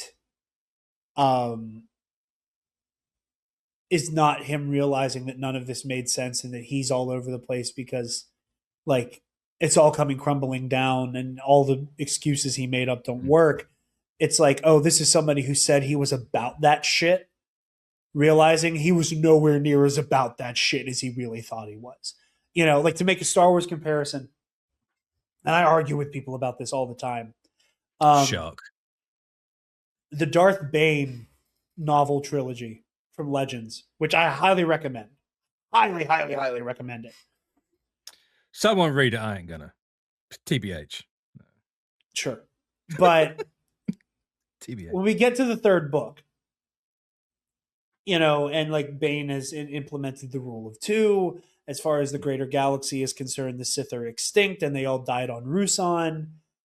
The Order of the Dark Lords of the Sith is no more. Haha, rule of two is just beginning. And Bane is aware of the fact that he is reaching the end of his life. And he is becoming concerned that his apprentice, Darth Zana, is not actually going to abide by the rule of two as he established it. Yeah. That she is not actively planning a way to kill him. She's just waiting until he's too old to defend himself and will then clean up shop. Now, in reality, Darth Zana has been planning for some time. Her main issue is I should probably have like an apprentice in the chamber before I do it, right? Yeah. Is her mentality. And Bane spends so much of, I believe the third book is Dynasty of Evil. He spent so much of Dynasty of Evil like coming up with excuses as to reasons why he should find a new apprentice and why he should kill Zana and why he shouldn't die. And he learns essence transfer. And the book ends in this like really cool way where like Bane at this point in the story, like he has like neuropathy in his hand. And like he has like a weird twitch. And the whole book is like Bane's plan is like, oh, I'm gonna body swap with Zana. Because my body's cooked. I've done too much weird dark side shit. It's very much like the Rise of Skywalker with the essence transfer shit.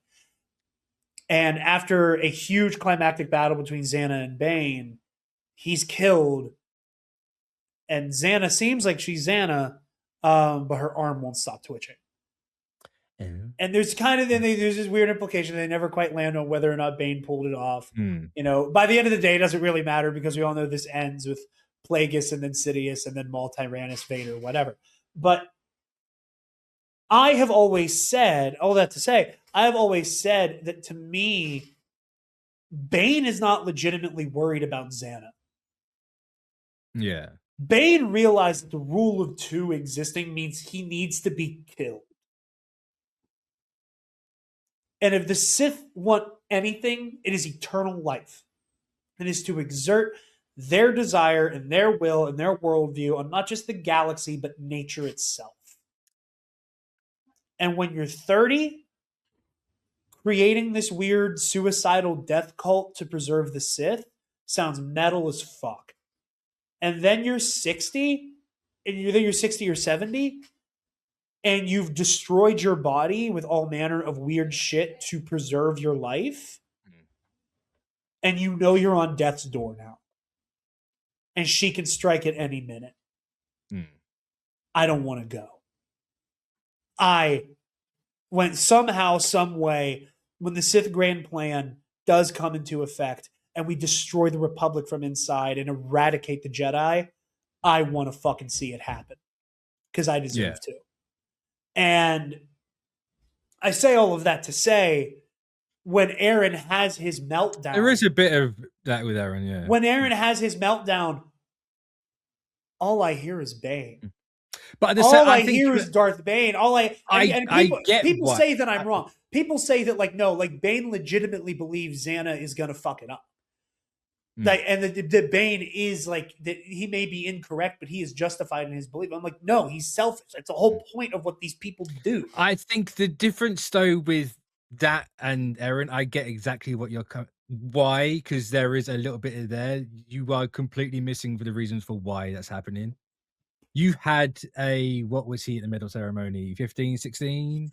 Something like that. You show a 16-year-old how he's gonna die, when he's gonna die. It's not the same thing. Sure, of course he's gonna fucking want to live. Like, of course he's gonna live, but that's the moment where I go. That's the moment where I go. If you're about this shit, if you see this and you go, oh shit, this is bad, this is wrong, or even on the most selfish level, I don't want to die, then you can and must change it. And that's where the deterministic element comes in, where it's like, well, can he even? And I don't want to give him a pass if he can't, because fuck it. This fascinates me, because once I managed to fucking spit words out coherently in a sentence when we were talking about, was it the 2000 year episode 80 or the 27th for the Pro and Noob, when it's revealed that Eren pushes Grisha forward. Yeah. And you were like, well, why is he giving a shit? Because it's like, well, he has to give a shit because Eren's there. Like, it's that whole thing. Like, it leads to the, because let's be perfectly fucking honest. He even says it himself. This kid has tried to change it. This kid has tried to not believe him. I don't get how you can't believe him. That stuns me. I don't get how you can't believe him, because to me that makes the show so much worse. If Eren doesn't try and do anything, that means nothing. That just wipes out the entire back half of the show. He wants it. I think he wants it. I think he does, and that's why I don't believe him, Mitch. I don't believe him. He wants this. I think the wanting it is here, because of course he fucking wants it, because the whole ocean thing, you know, dreams ripped away from you, right? We're gonna go way back to here. The wanting it is here, because of course he fucking does. I can't blame him for not wanting to do it. If I spent my entire fucking life in a birdcage to then find out everything outside that birdcage is a fucking hellhole that wants me dead, I'm hitting something. Anyone's gonna fucking hit something. That's not me. No. Is it right or is it wrong? You decide that one. It's a hit or be hit. You got it's the whole, like saying earlier, like, leave your morality at the fucking door. Look at the context of the show. Like, of course he's gonna fucking do it. But I believe that's down here. The wanting it is here. Everything else is up here. He doesn't want to do it. I don't believe he's capable really of doing it himself. There's external forces there. And we know Ymir is in play because Ymir's controlling the Titans on Eren's back. Right. And that whole thing. It just, the whole thing around it is just fascinating to me. I agree. And like part of me never wants to land on an answer, because I think it'll ruin the show. I love the fact that it's confused. It's this open-ended.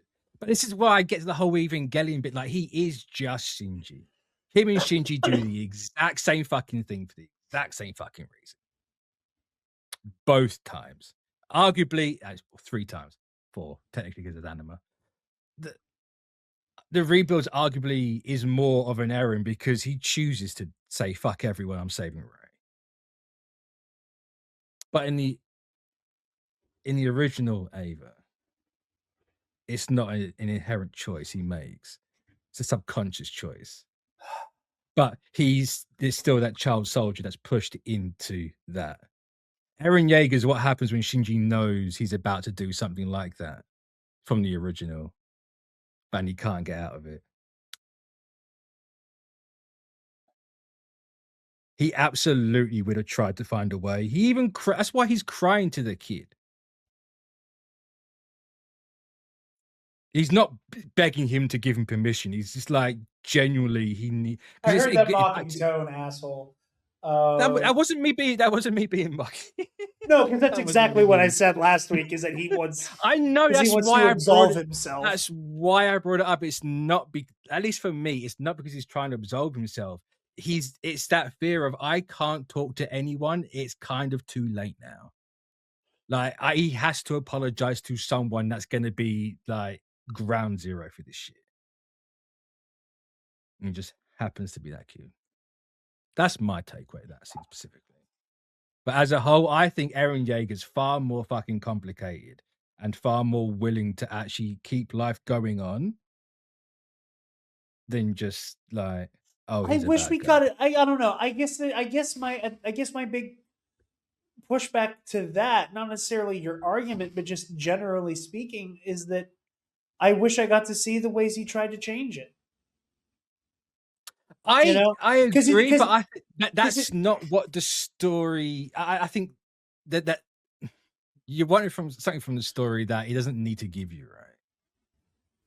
Because it is implied. He even says like he tried to do. He has to send Dina, Fritz, Titan, Barbara Streisand away from Bertold. There is that illusion that he's like she has to go over this way. She has to kill my mom. She can't take Bertold. Bertold has to live for shit to happen. Granted, you could also say that's part of the wanting it, but like if that has to happen and he knows he like the founder can control pure titans throughout this subconscious time loop, then he's tried something before. If he's letting Bertold live, he's tried something before, and Bertold living is the only better option. But if he has this top-down perspective, he knows, and this is where we get into the practical thing, and this is mostly me not arguing with you because I disagree with you necessarily, but just like I just don't want to give it to Eren. I don't fucking believe him. I know you do. I don't believe him. I don't believe him. You know, because like I'm sorry, man. Again, how do you look at what you did in Liberia? This kid is a puppet. How do you look at what happened in Liberia and not understand you have fundamentally crippled the military might of the fucking world? Like you won the fucking war. But they haven't though, because Mali still attacks Paradis as the rumbling goes off. Because that's Liberia's only in Mali. It's a Mali port, it's a Mali city. Or it's the Mali port, Liberia. He hasn't crippled the world. He's only hit Mali. No, but I mean all those military like the military might of the world. Like so much of it is concentrated in Marley. Like so much of like everything the world has to bear right now is in Liberia. But even like he does it. Mali still attacks because Mali can still attack it. He also needs the Warhammer at that point. But also, what happens if you don't do it that way? You know, like that's my thing. Like maybe if you don't, I agree. Maybe if you don't turn this into a zero-sum game from jump, it doesn't go down like this, man. Like I don't believe him. It does have to go that way because otherwise the Titans, Mitch. Otherwise the Titans. No, because otherwise the Titans would still be around. Because if he doesn't, he has to get rid of the Titans. Why? Why does he have to get rid of the Titans? His friends can all live long lives and the cycle is broken, but I refuse to believe that the cycle can only be broken by wiping out 80% of fucking humanity. Like I just can't accept it. I can't. Like I am 100%. I'm like the reverse Flock. Where it's like, Eren, if you're gonna do this, I'm gonna edit that. You need to get through me. I'm sorry. Like I'm putting it all on the fucking line. I don't care if he can fucking punt me and liquefy me on contact. Like that is how on this shit I'm standing. Like I will not abide it. Fuck you. God, it's just so good. It's just so good. And and that's the thing that drives me crazy is that how good this is makes all of the horrors of war shit a moot fucking point. And it like that but damn. It doesn't though, because the horrors of the war are also part of the horrors of war make Eren Yeager. I know, but Eren Yeager also made Eren Yeager. Because Eren Yeager also helps contribute to the horrors of war before he even knows he's in a war. Damn, bro! Like that's no. He only contributes them to the war when he knows he's in a war. That's when he starts shouting shit back into himself in the mirror and going all the way fucking back. I know, but at the end of the day, Ymir should have locked the gate.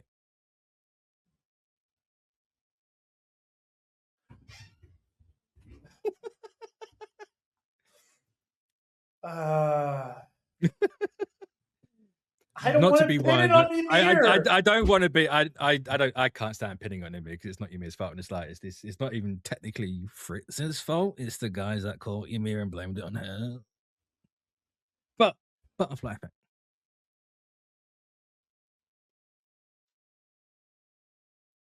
Like the show, this show has to happen the way it does, or like Eren and the Rumbling, this show has to happen the way it does for this show to be as good as it is.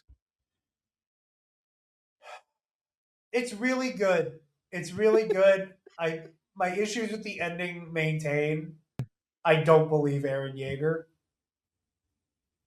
I can't abide him. That's fine. I can't abide Eren Yeager. I think you are right to not abide by Eren. I think Eren is not a character anyone should like. I fucking love my deeply depressed, sad little goober. He is my special little boy. He's my precious child. I just want to tell him it'll be okay. John hit Mikasa is fine. No. At the end of the day, he lost to a horse.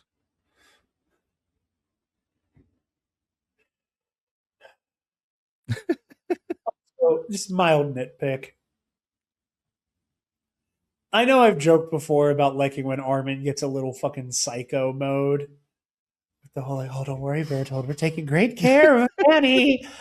I'm gonna bang Mikasa a bit is a step over the line. I don't think it's a step over the line. It's just no, it's too much. It's too much. It's too much. The way it's framed is too much.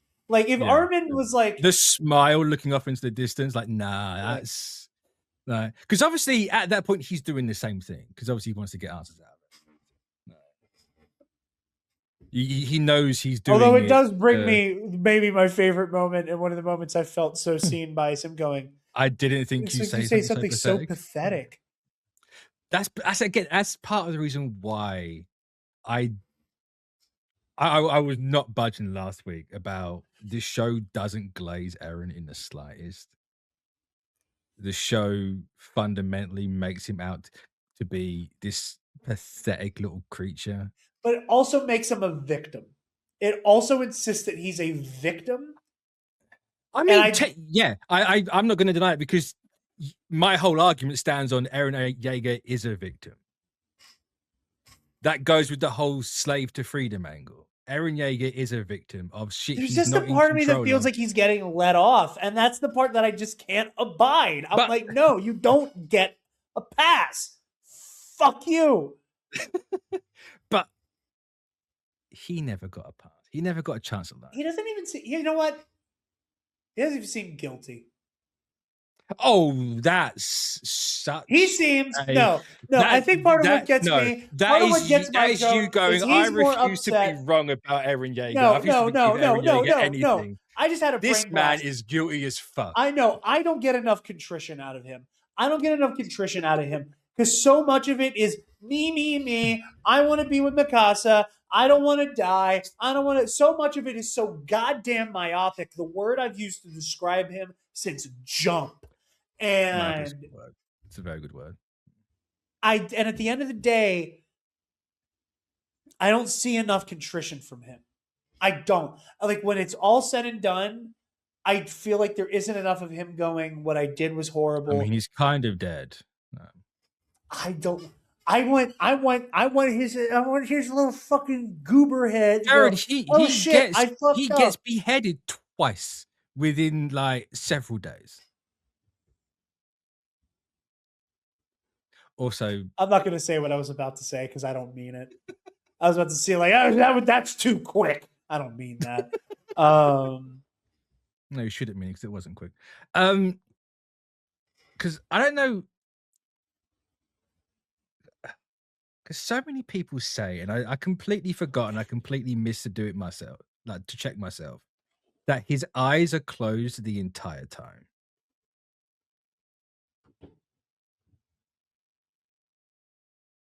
The entire run, he only opens them up when Mikasa's there.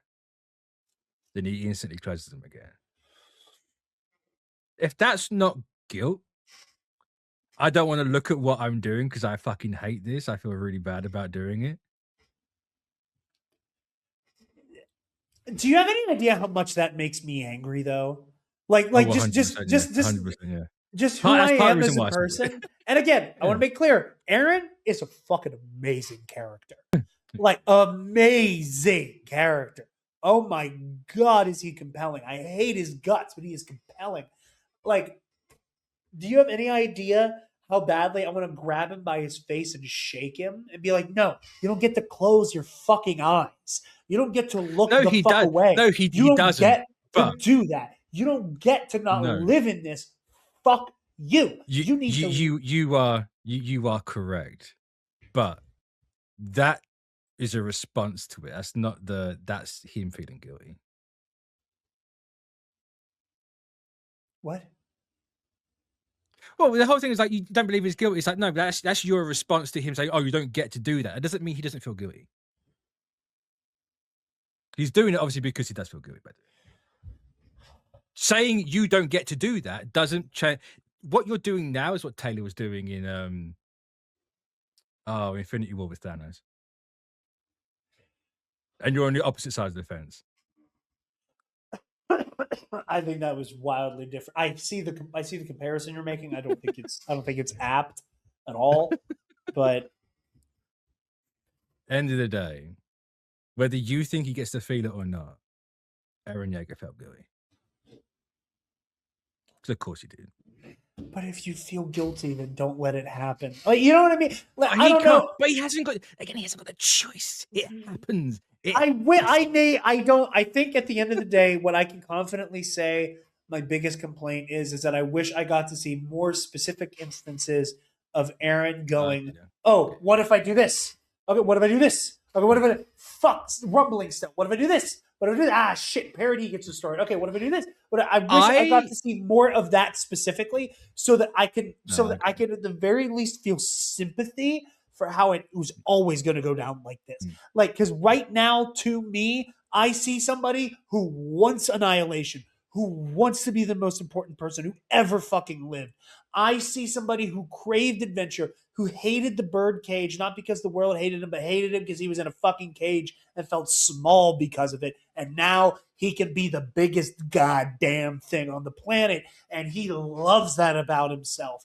And that's all I see. That's all I feel. Maybe there's a part of me that's like, I see me in there and I hate it. You know, I don't know. Maybe psychoanalyze it. Maybe I see parts of myself that I fucking loathe in it. I don't know what it is, man. But because I don't see the way, I've tried to change it. No, bro, you told Grisha Yeager to slime a room full of fucking kids. Fuck you didn't try to change shit. You were fucking stunting on Zeke. You know, you were fucking cutting promos. You were monologuing. That's not trying to stop it. You were giddy.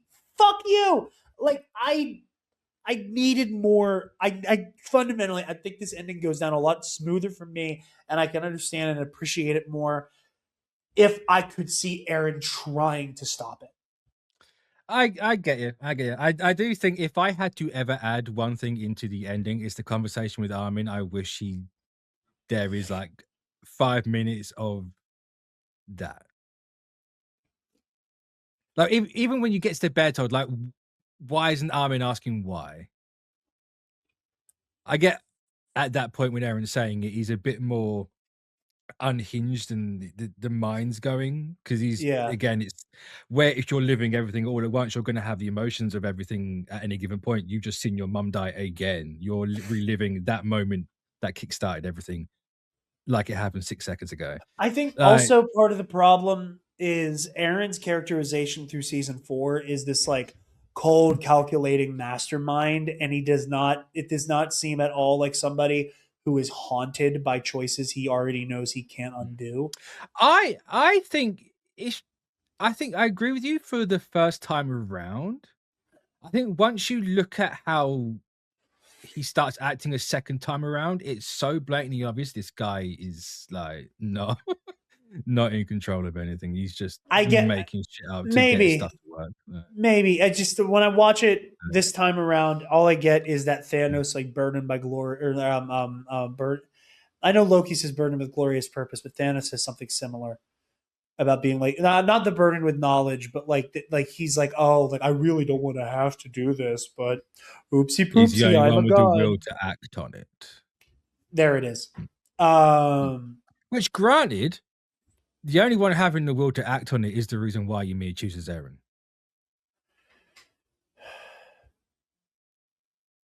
Shouldn't have to end like this. Shouldn't have to end like this.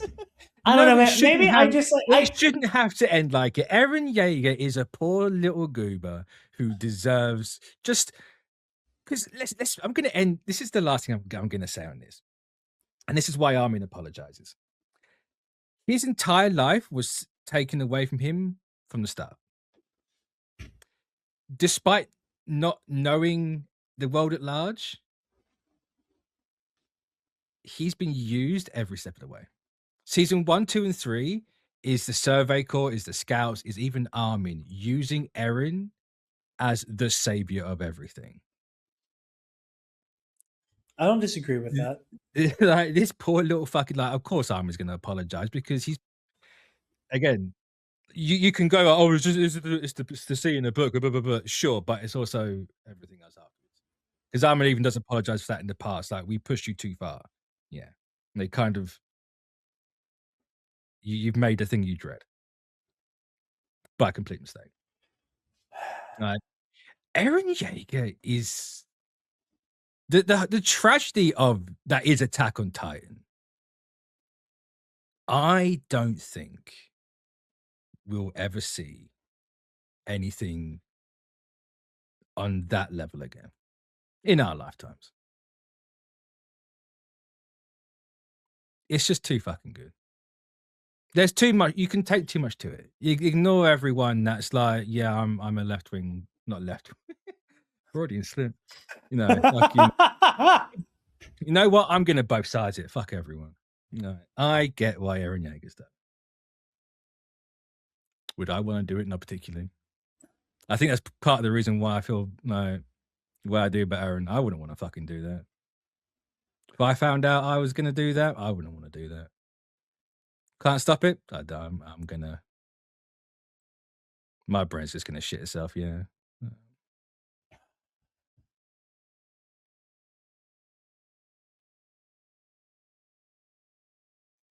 There's so many points for and against why Eren's right and why Eren's wrong. It's balance.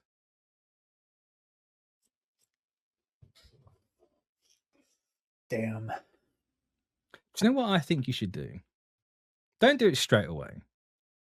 Do it when we got a little breaky.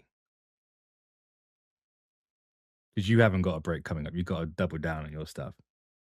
Is watch the entire thing again at your own pace.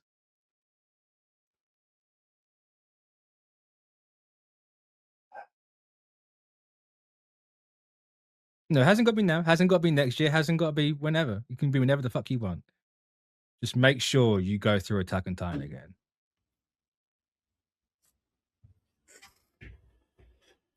I probably will.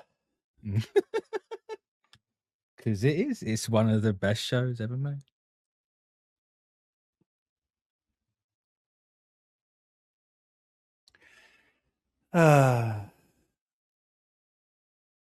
Damn. Also, I'm gonna the final time I get to say this because it's the final Attack on Titan episode of the season. You did ask for this, but to bootstrap Jarod, he did this to himself. I need to go back. I need to stop myself. I could make the argument that I mirrored Jarod into this because when we were watching Evangelion, I was watching Attack on Titan, and I tweeted out, "Oh, it's one big Evangelion reference," because it is. And you went, fuck off. Don't do that to me. You could make the argument that the year later, and you went, I want to do Attack on Titan, was because of that tweet. I wanted something challenging. I was like, people say everything about... Oh, you fucking got it, Jarod. I was like, everybody says all this shit about it. I don't know if I'd agree. I was like, you know, I kind of want something that'll spook me. I kind of want something that's going to be a little like grimier, dirtier, uglier. You got that. And Grant is one I think once the show stops looking like a bunch of pug stickers, I think you have got like one of the best looking shows. It's immaculate. The backgrounds of this show are incredible, artistically speaking. I don't want to be done. You know, like Well, this is the thing. You have. I want to fight about Aaron forever. I need to. Yeah, you got Attack on Titan Junior High. Yeah. We could always postpone My Hero. Well, for what it's worth for everybody at home, that is not the next thing we're doing. It's the next big thing. It's the next big thing we're doing. Our next kind of, as I finish out Road to Doomsday, or at least prepare to, we're going to kind of do like, I don't even want to say a mini season, but it's going to be a little bit more sporadic, and we're going to be covering a lot of Ghibli. Yeah. A lot of movies. We're gonna cover the movies. We're gonna cover a lot of movies that are gonna like define a lot of shit. Jarod, do you know how fucking mean I could be to you? What, and give me the goddamn Fireflies? Yeah, I know. I've not seen it, but I know. I don't even know what I know. I just know it's like, oh yeah, what is it, like Graveyard of the Fireflies? Grave of the Fireflies. Grave of the Fireflies? Yeah, everybody has told me that I'm going to be like fucking Rhino with my toes on the fucking trigger when I watch that. So.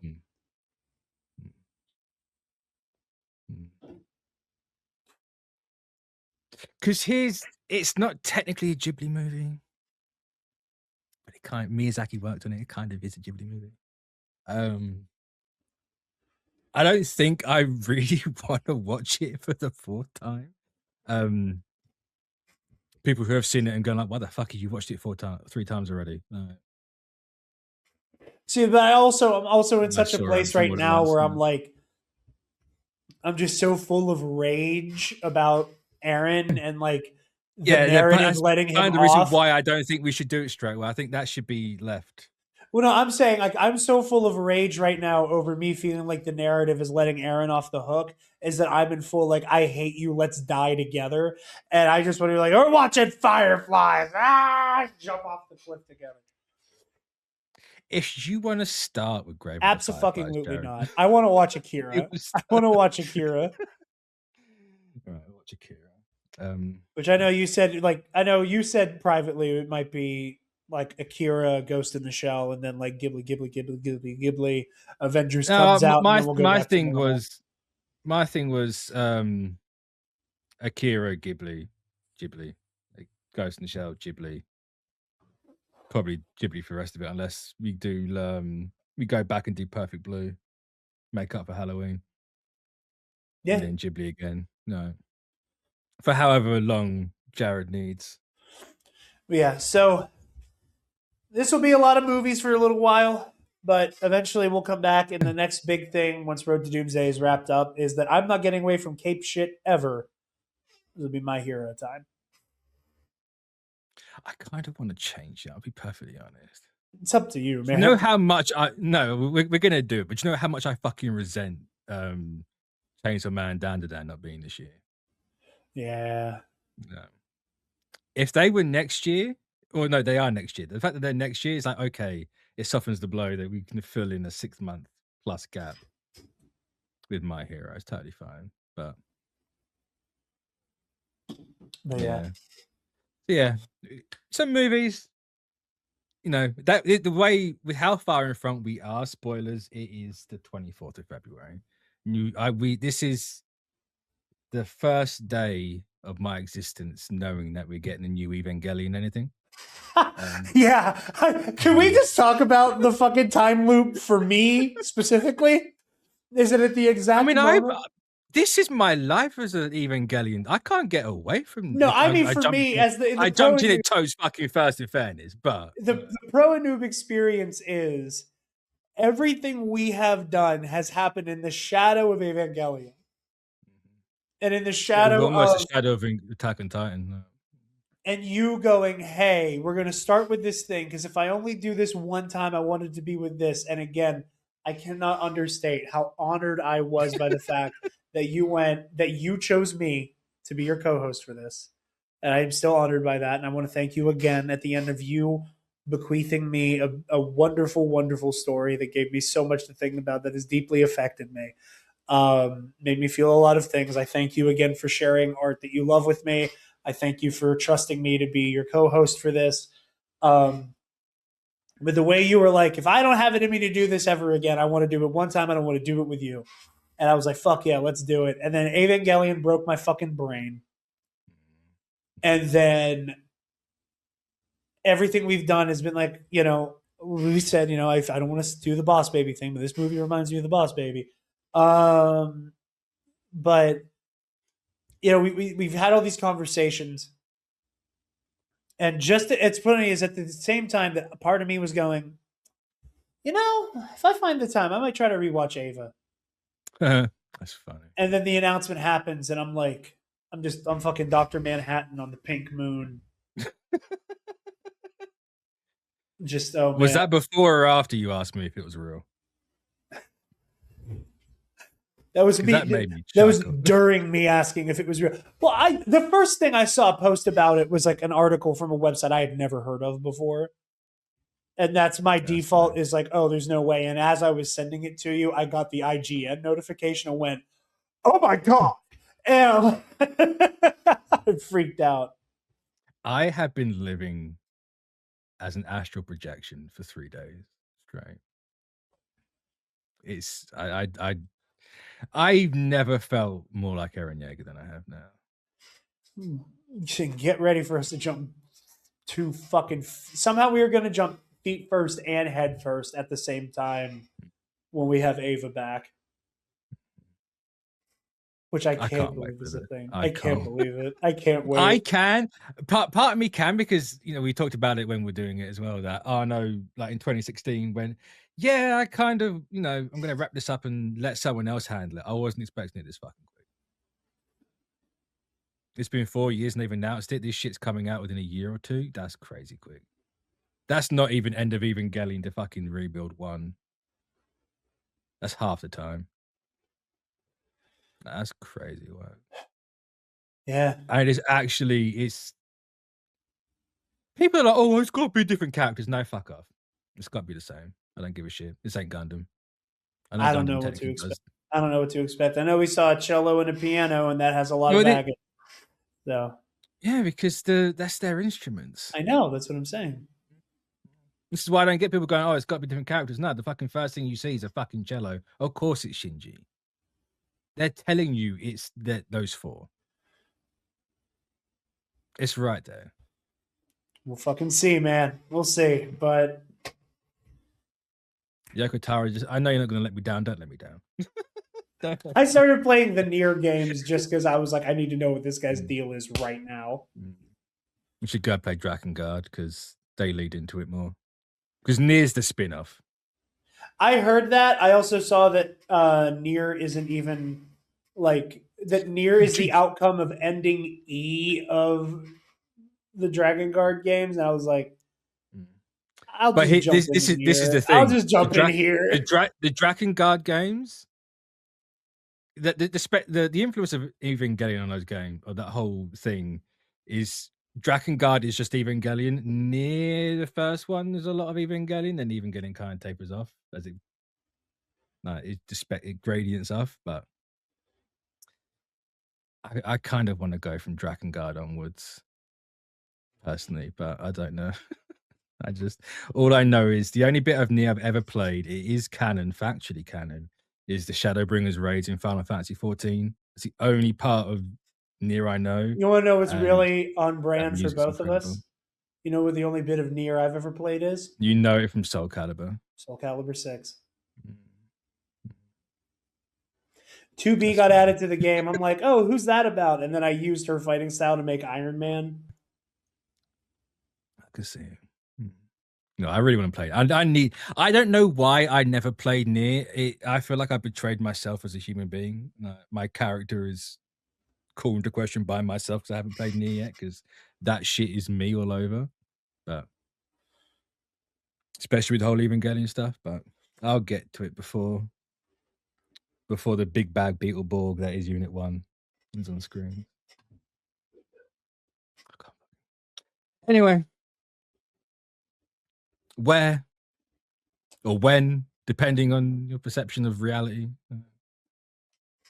It goes over. Is this a lens cap or is it a baseball?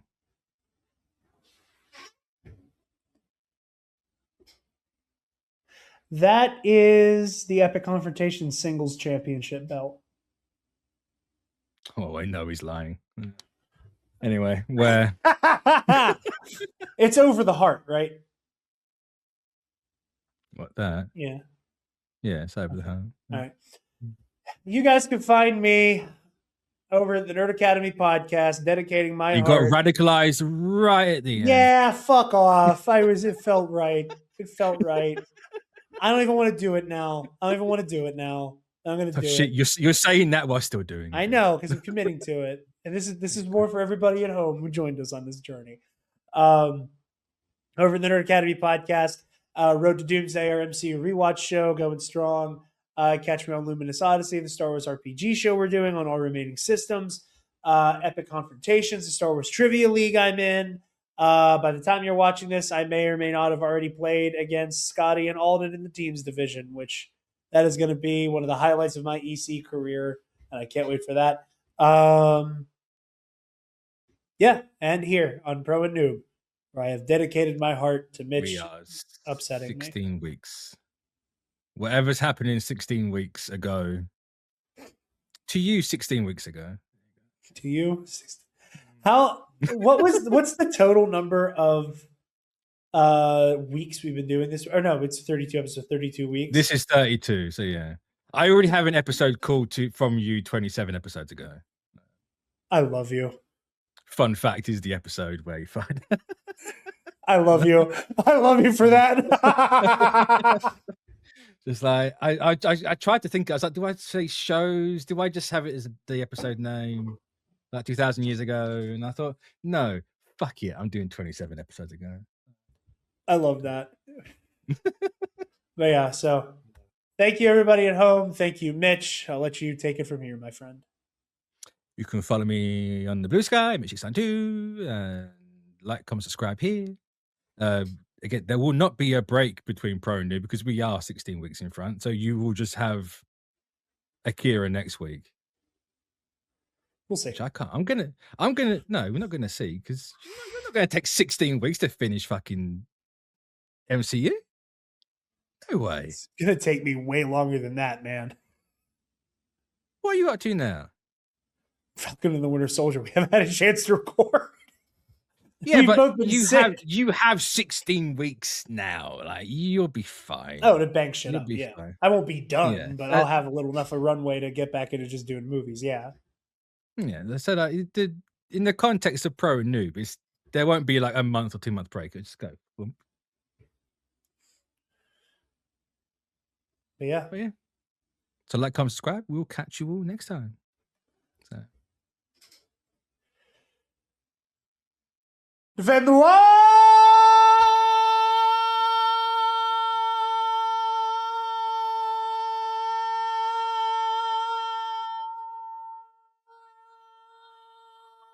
$40 more seconds, you can do it.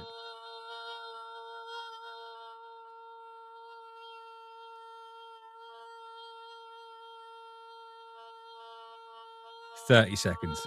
You can do it. 25. 20. Yeah, that's all I got.